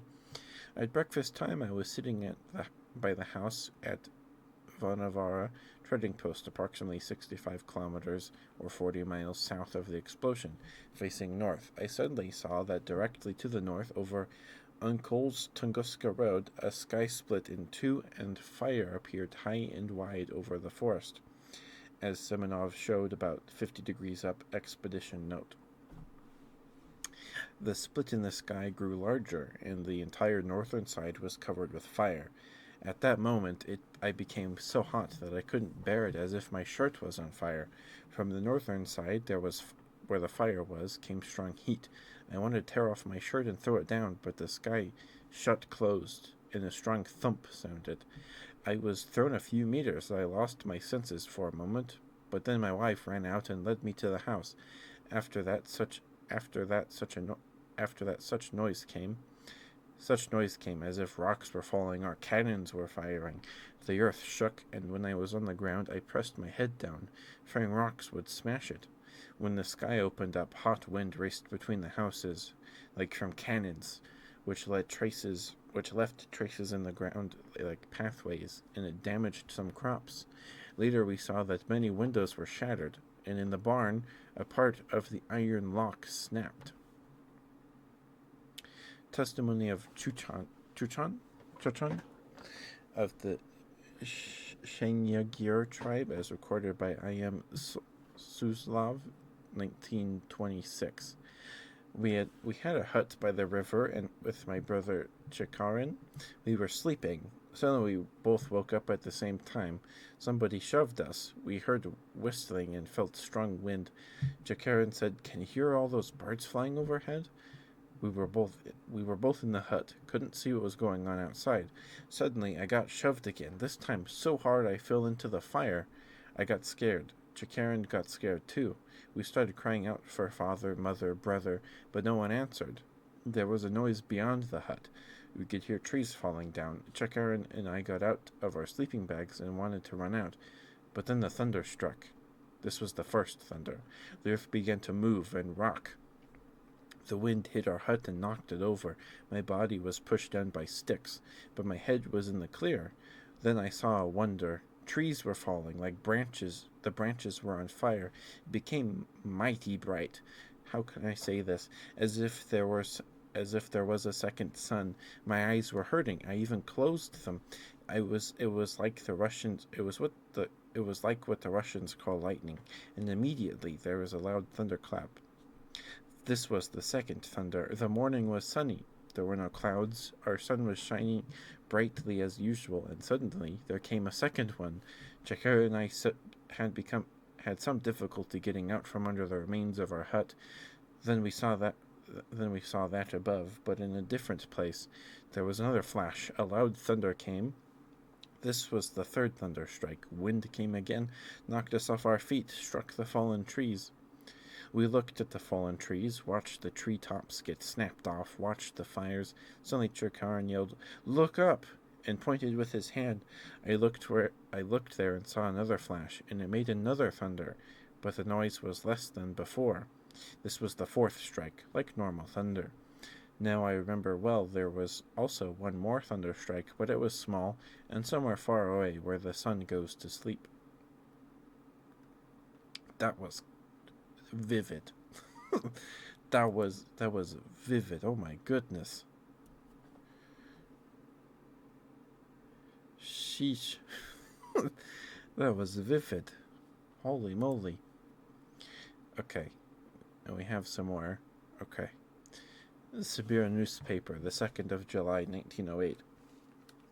On the morning of the 17th of June, around 9 a.m., around 9, we observed an unusual natural occurrence in the North Kerlinsky village, 200 verst, 213 kilometers or 132 miles north of Kerinsk. The peasants saw to the northwest, rather high above the horizon, some strangely bright, impossible to look at, bluish-white heavenly body, which for 10 minutes moved downwards. The body appeared as a pipe, i.e. a cylinder. The sky was cloudless. Only a small dark cloud was observed in the general direction of the bright body. It was hot and dry. As the body neared the ground, the forest, the bright body seemed to smudge, and then turned into a giant billow of black smoke. And a loud knocking, not thunder, was heard, as if large stones were falling, or artillery was fired. All buildings shook. At the same time, the cloud began emitting flames of uncertain shapes. All villagers were stricken with panic and took to the streets. Women cried, thinking it was the end of the world. The author of these lines was meantime in the forest, about 6 versts, 6.4 kilometers north of Kerinsk, and heard to the northeast some kind of artillery barrage that repeated at intervals of 15 minutes, at least 10 times. In Kerinsk, in a few buildings in the walls facing northeast, window glass shook. Siberian Life, newspaper, 27th of July, 1908. When the meteorite fell, strong tremors in the ground were observed, and near the Lovat village of the Kansk used two strong explosions were heard, as if from large caliber artillery. Okay, this is the last eyewitness thing. Krasnoyarsk newspaper, 13th of July, 1908. Kazemskoye village. I probably butchered that, I'm so sorry. On the 17th, an unusual atmospheric event was observed. At 7:43, the noise akin to strong wind was heard. Immediately afterward, a horrific thump sounded, followed by an earthquake that literally shook the buildings as if they were hit by a large log or a heavy rock. The first thump was followed by a second, and then a third. Then the interval between the first and the third thumps was accompanied by an unusual underground rattle, similar to a railway upon which dozens of trains are traveling at the same time. Afterward, for 5 to 6 minutes, at an exact likeness of artillery fire was heard, 50 to 60 salvos in short, equal intervals, which got progressively weaker. After 1.5 to 2 minutes after one of the barrages, 6 more thumps were heard, like cannon firing, but individual, loud, and accompanied by tremors. The sky at the first sight appeared to be clear. There was no wind and no clouds. Upon closer inspection to the north, i.e. where most of the thumps were heard, a kind of an ashen cloud was seen near the horizon, which kept getting smaller and more transparent, and possibly by around 2 to 3 p.m. completely disappeared. And then we have an image here. Trajectory models of the Tunguska fireball. Tunguska's trajectory and the locations of 5 villages projected onto a plane normal to the Earth's surface passing through the fireball's approach path.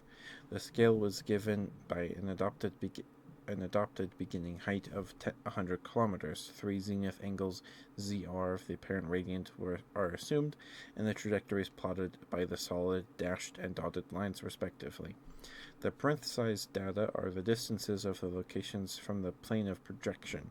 A plus sign indicates the location of southwest of the plane, i.e. towards the viewer. A minus sign northeast of it, i.e. away from the viewer. The transliteration of the village names in this figure in the text is consistent with that of paper 1 and differ somewhat from the transliteration of the current world atlases.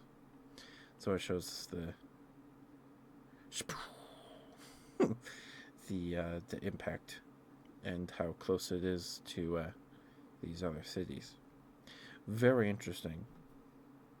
Super interesting. I don't know if we'll read any more. This next section is pretty long. But like, I wasn't expecting like eyewitness reports. The one from Chuchan,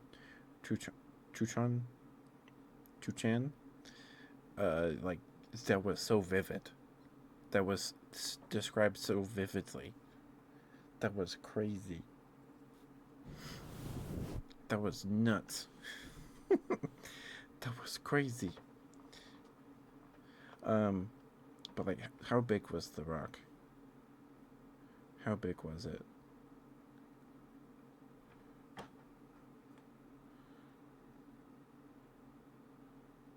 It was 160 to 200 feet.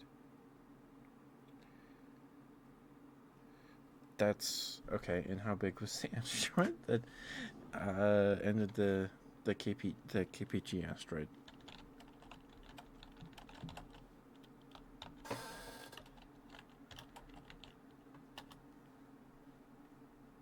Holy smokes! Okay, that is massive. According to the AI overview, which oh, there's a Chicks Club crater here.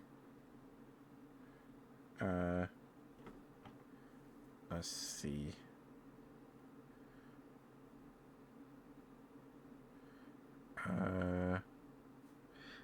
The Chicks Club crater is 120 miles in diameter and 0.62 miles deep. That is massive. The second largest impact structure, and the one whose peak ring is intact and directly accessible for scientific research. Where's the biggest one? Where's the biggest one? Where's the biggest one?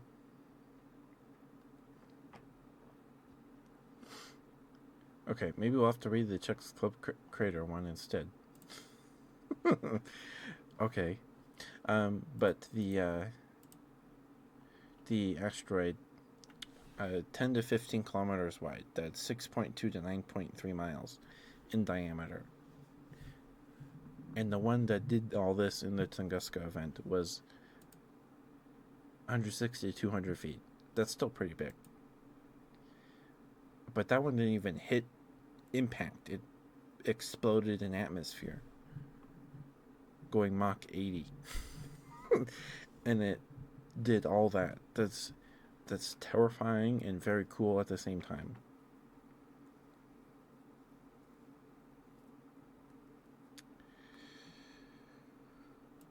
Whew.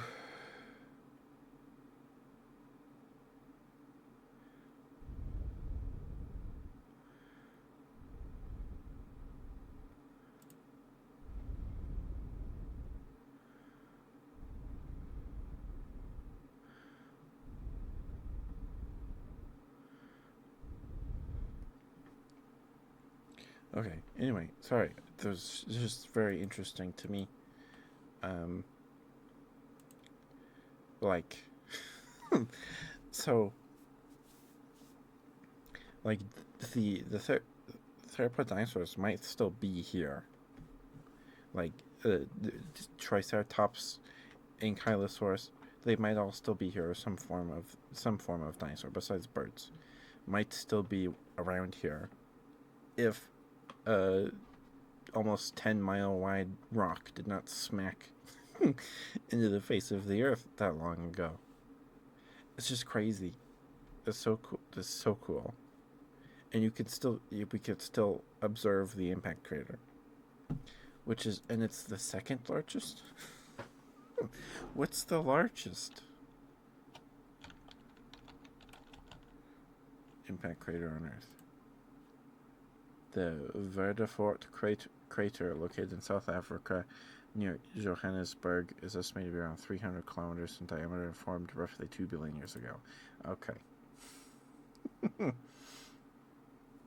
It formed during the Paleoproterozoic era, approximately 2 billion years ago. Wait, can you go see it? Hold on. Where's the Wikipedia article for this thing? Largest verified impact structure on Earth. Okay, the crater has since been eroded away, which is fair. It's 2 billion years ago.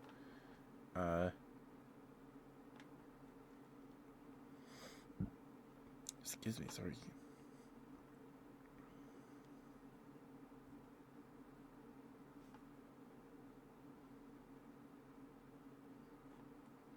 It's fascinating. the impact of the KPG asteroid isn't even the biggest crater on Earth. I didn't know that. That is so cool. It's really neat. Really neat. Do you guys remember a few years ago in like 2020, 2021? I think it was 2021, maybe 2022. There was all that talk of this asteroid about the size of the Great Pyramid that was going to crash into Earth or something. Like, people were really worried about this asteroid. Turns out it missed us. It didn't impact anywhere. Now there's a new one. It might hit the Earth in 2032 or whatever. But it's probably unlikely.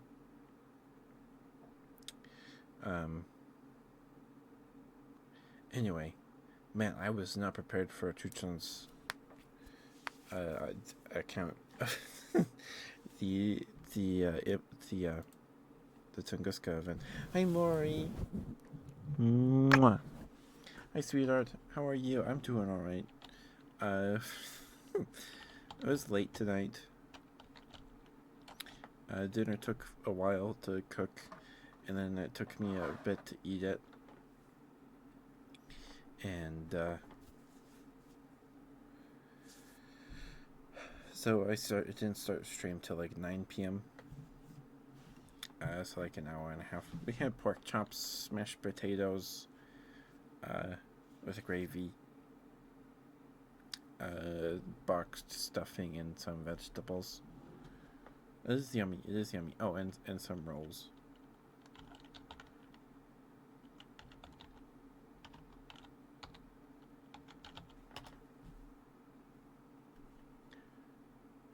Did I spell Maury? Did I spell right? I did. Okay. I did. Oh, the PFP threw me off again. Of course, Maury. Of course. You're sleepy. Mwah. Well, I hope you get some good sleep, sweetheart. I don't know how much longer we'll be alive. I'm not sure. We started an hour and a half late. It's almost 11:30.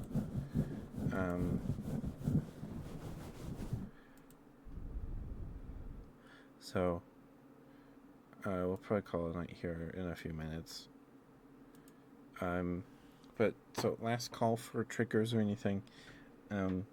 Get those requests in so I can get those to you. I'm getting a headache, so I don't want to stream too much longer. I need to go to sleep. I need to go to bed, I think.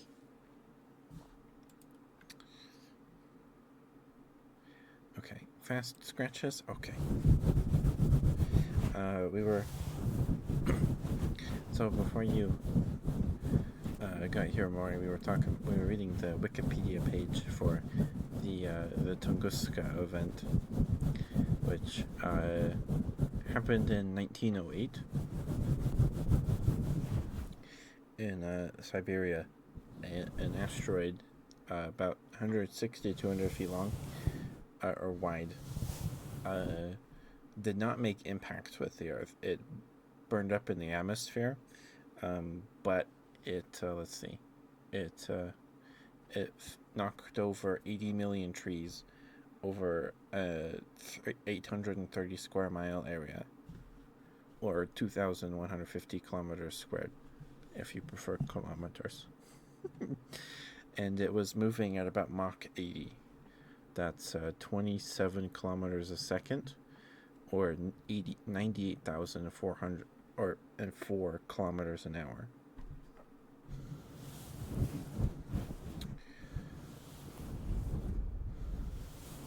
And the Wikipedia page has eyewitness accounts that were recorded in the 30s, the 1930s, and then newspaper articles from around the event, around the time of the event. There's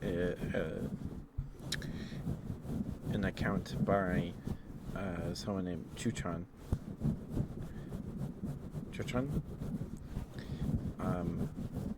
who their account of it is so vivid. It was fascinating and terrifying.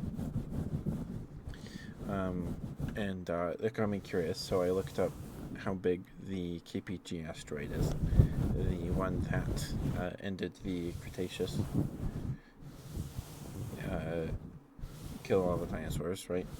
Non-living dinosaurs, because we still have birds.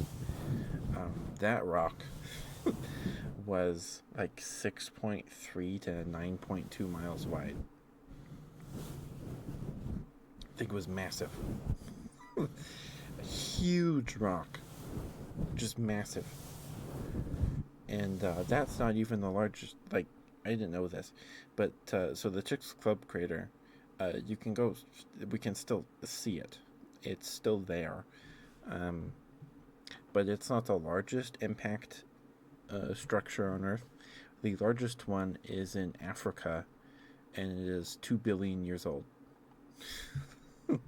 2 billion years old.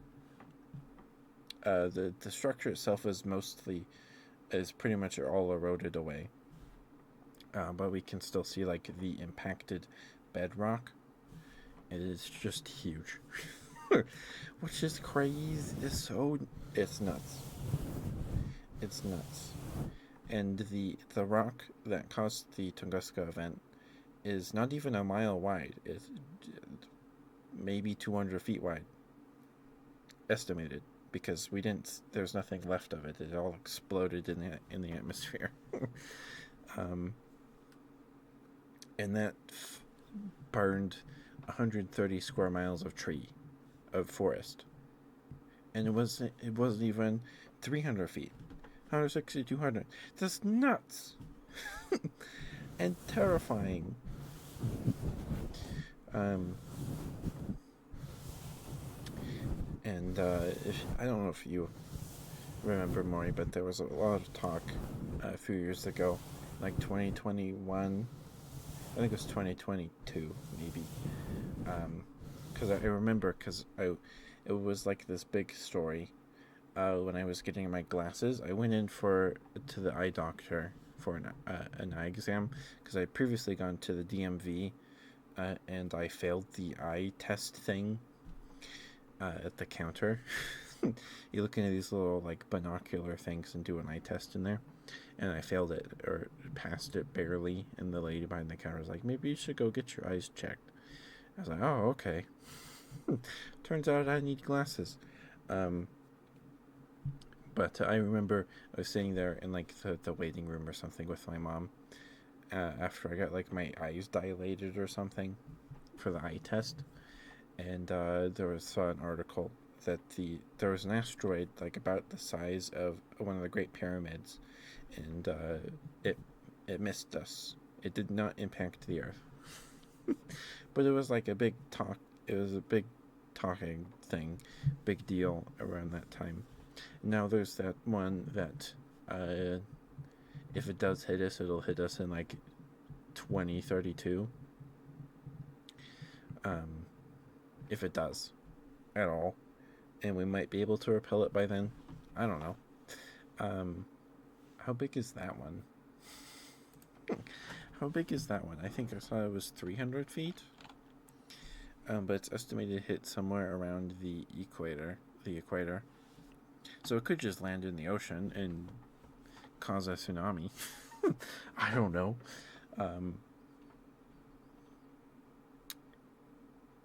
But like, if it's like, it's bigger than the Tunguska event object. It's bigger than that chunk of rock. So that's a scary thought. And the Tunguska rock didn't impact the Earth at all. It did leave like a crater or whatever, but it exploded in atmosphere.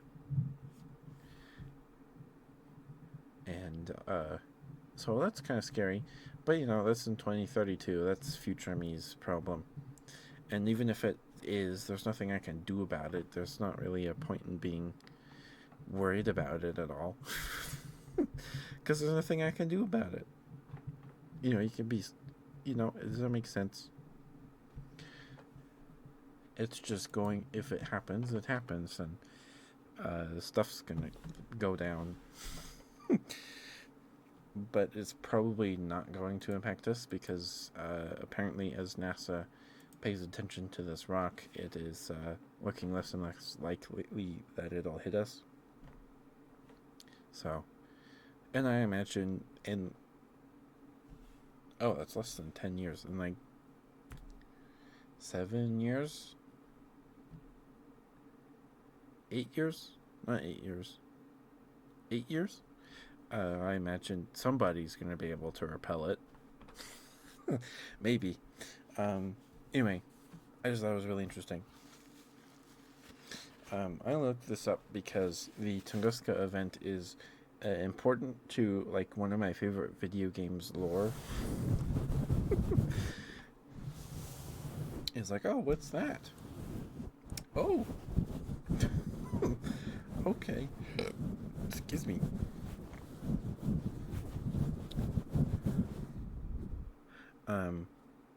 But yeah, if you want to look into it, it's very interesting. Thing to learn about. The sky was like literally on fire. It's crazy. Crazy.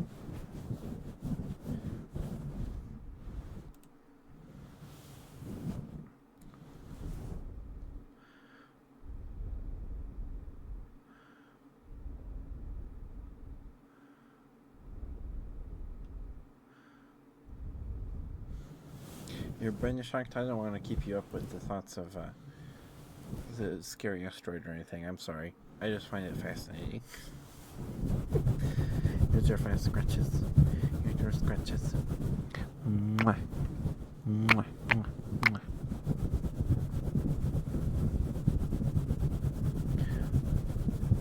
But good to see you, Maury. Good to see you. I hope you get some good sleep, sweetheart. Don't forget to brush your teeth. ASMR is the best. Well, I do my best. Sometimes I feel bad if we do have an ASMR night and I just talk the whole time. I feel bad because I'm like, that wasn't ASMR. That was just me talking. But people keep coming back, so I guess I'm doing something right, I guess.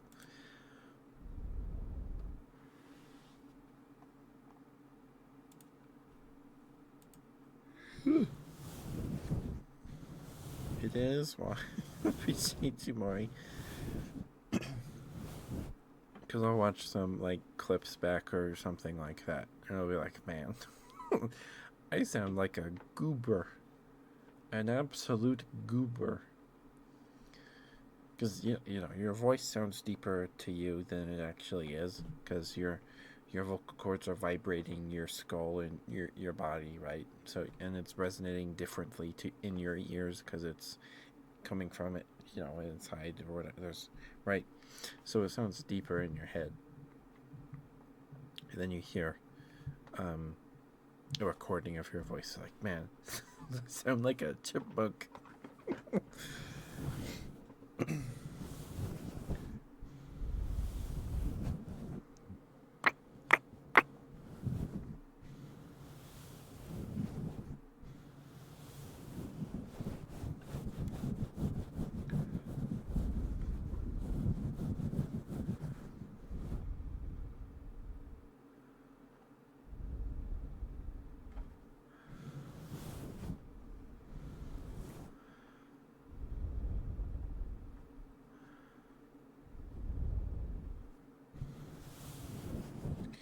Okay, who's live right now?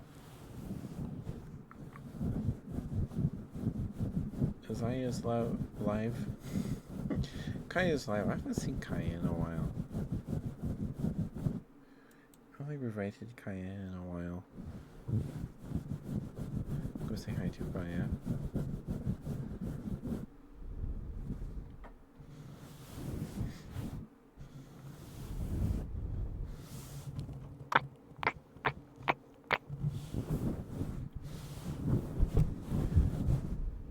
Oh, sorry.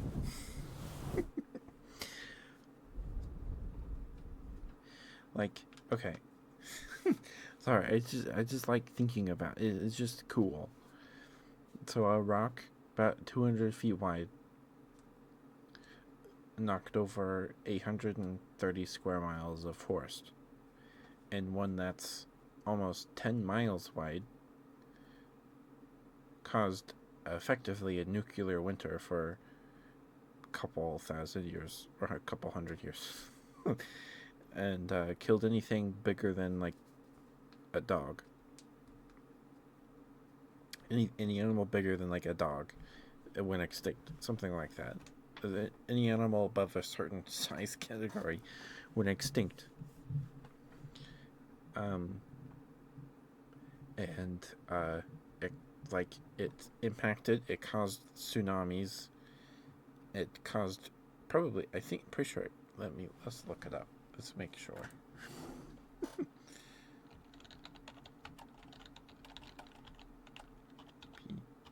PG impacts.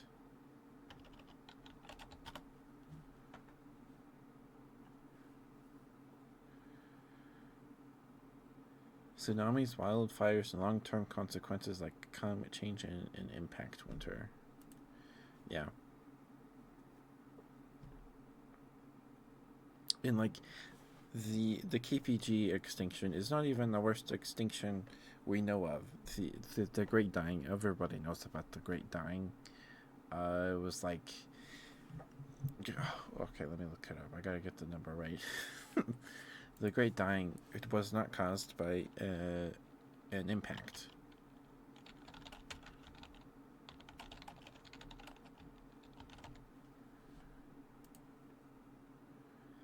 Massive volcanic eruptions, greenhouse gases, and climate change. So, if you don't know about the Great Dying, it's fascinating and very terrifying because there's a few similarities as to what we're doing to the climate, but not nearly on the scale that happened with the Great Dying. Not yet, anyway.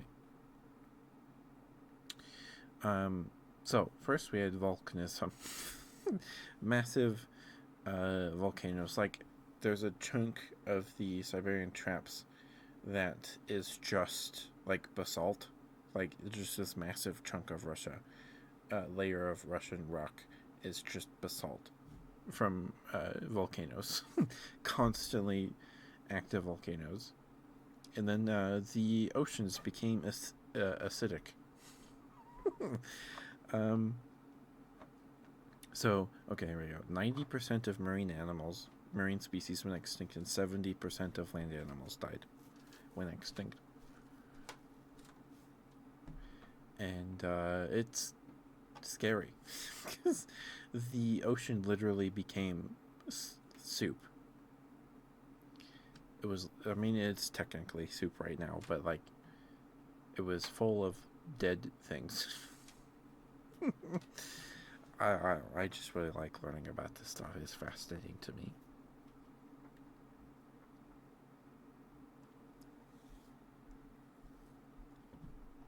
Fascinating to me. Because we only know about it because people like rocks. You know. Um, and a lot of like fossils feel like murder mysteries in a way, because you have to solve what happened to this animal, or what happened in this area, with context clues and studying the area and all that stuff. And we get things wrong. you know, one of the one of my like one of my favorite things. It's sad that is happening, but like the permafrost is melting, right? The permafrost is melting. Um, we are currently in an ice age. If we're in an it's an ice age if there's ice on the poles. So we're currently still in an ice age, just not a very big one. But the permafrost is melting, so we're finding all these animals and things that were frozen in it. Um, One of my favorites is a baby mammoth, maybe a mastodon. A baby mammoth is very sad. Um, it's heart wrenching, but it's cool that we have her. She um, she's taught us a lot. As a baby, we found a mummified mammoth calf in the permafrost, and she's very cute. She doesn't have any hair; all her fur is gone. But she suffocated in a mud puddle. She fell over. So her skull is full of like iron oxides or whatever, oxycones or whatever, which means before she died, a lot of blood rushed to her head, which happens with the mammal diving instinct. So when you put it like a baby mammal in the water, it'll put its head up or whatever. It's an instinct, and it caused blood to rush to her head, and her trunk and lungs are full of mud because she fell in the mud, and she suffocated while trying to like sneeze out all this mud. But she still has her mama's milk in her belly. Um, fantastic, fantastic fossil. She's great. Um, and we found an ox, or a bison, in the permafrost, and all the time in like the 1800s, there was an expedition in Russia, Siberia, and this team followed like local stories and leads to find a mammoth, a mummified mammoth, in like a hillside, and it was warm enough that you could smell it rotting, and there were like scavenging animals eating its flesh, and these animals were eating thousands years old meat, which is just nuts. That's crazy. Um, but the mammoth was killed in a landslide. The way it was perched in the mud in the hill, and its like pelvis was crushed, and yeah, and they're always male mammoths. A lot of the mammoth material we have are males, um, because the male mammoths, they leave their birth herd to go find, and most of them live alone, until they find a mate or whatever, right? So, and they usually have to take more risks than a female mammoth in a herd would, especially for like food and stuff. So, a lot of mammoths in like tar traps, tar pits, and stuff are male, or sinkholes, that kind of deal. Especially, there's an amazing fossil of two mammoths that died. Two male mammoths died in combat with each other. One had they have names. Let me see if I can find it.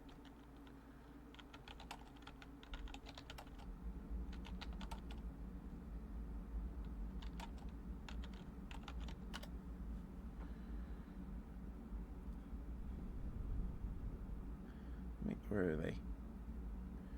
Where are they?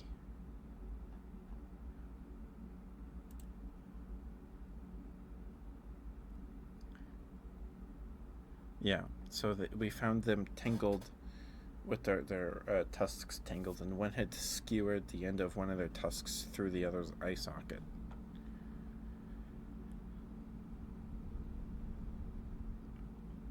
And they died there, just staring at each other. They have names. I can't remember what their names are. It's something like John and Billy or something like that. Something silly like that. Anyway, I think that's enough yapping from me. I need to go get some food or something and wind down for a bed. I'm getting a headache. But I love you all very much. Thank you for being here. We're probably going to go away. Kaya.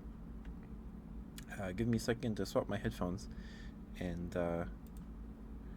I'll be right back. You too, Maury. Thank you for being here, and you're welcome. Sorry I was late tonight, guys. I'm sorry. It's almost midnight. I need to go to sleep. Good night, Maury. I will be right back.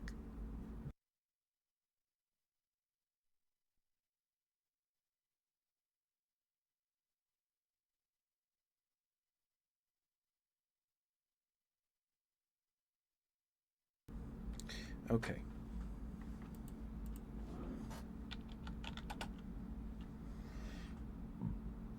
Excuse me.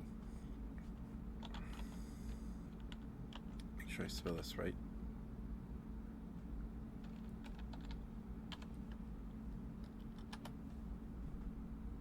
Okay. Thank you guys for being here. Thank you for spending the night with me. I appreciate you.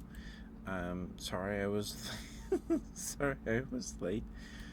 I will see you guys tomorrow for Mushroom Musume, the little visual novel roguelite thing where you raise a little mushroom daughter. I will see you guys tomorrow night for that. I'm very excited. If you're curious, you can play the demo yourself. It's available on Steam. It's Mushroom Musume. Very cute. It's releasing later this year. I think in the next few months. It's supposed to be Q2, so in a few months at some point. More Digimon on Tuesday, or on our second Hacker's Memory stream. So hopefully we're done with tutorial stuff and the story will get moving. We'll see. Thursday we have some more Monster Hunter stories. Saturday is the third and final Echo game in the Sega Genesis Classics collection, Echo Junior, the last week of Dolphin. So we'll see if Echo Junior is broken like Tides of Time was last night. But I'll see you tomorrow. I love you all very much. Brush your teeth. Take care of yourself.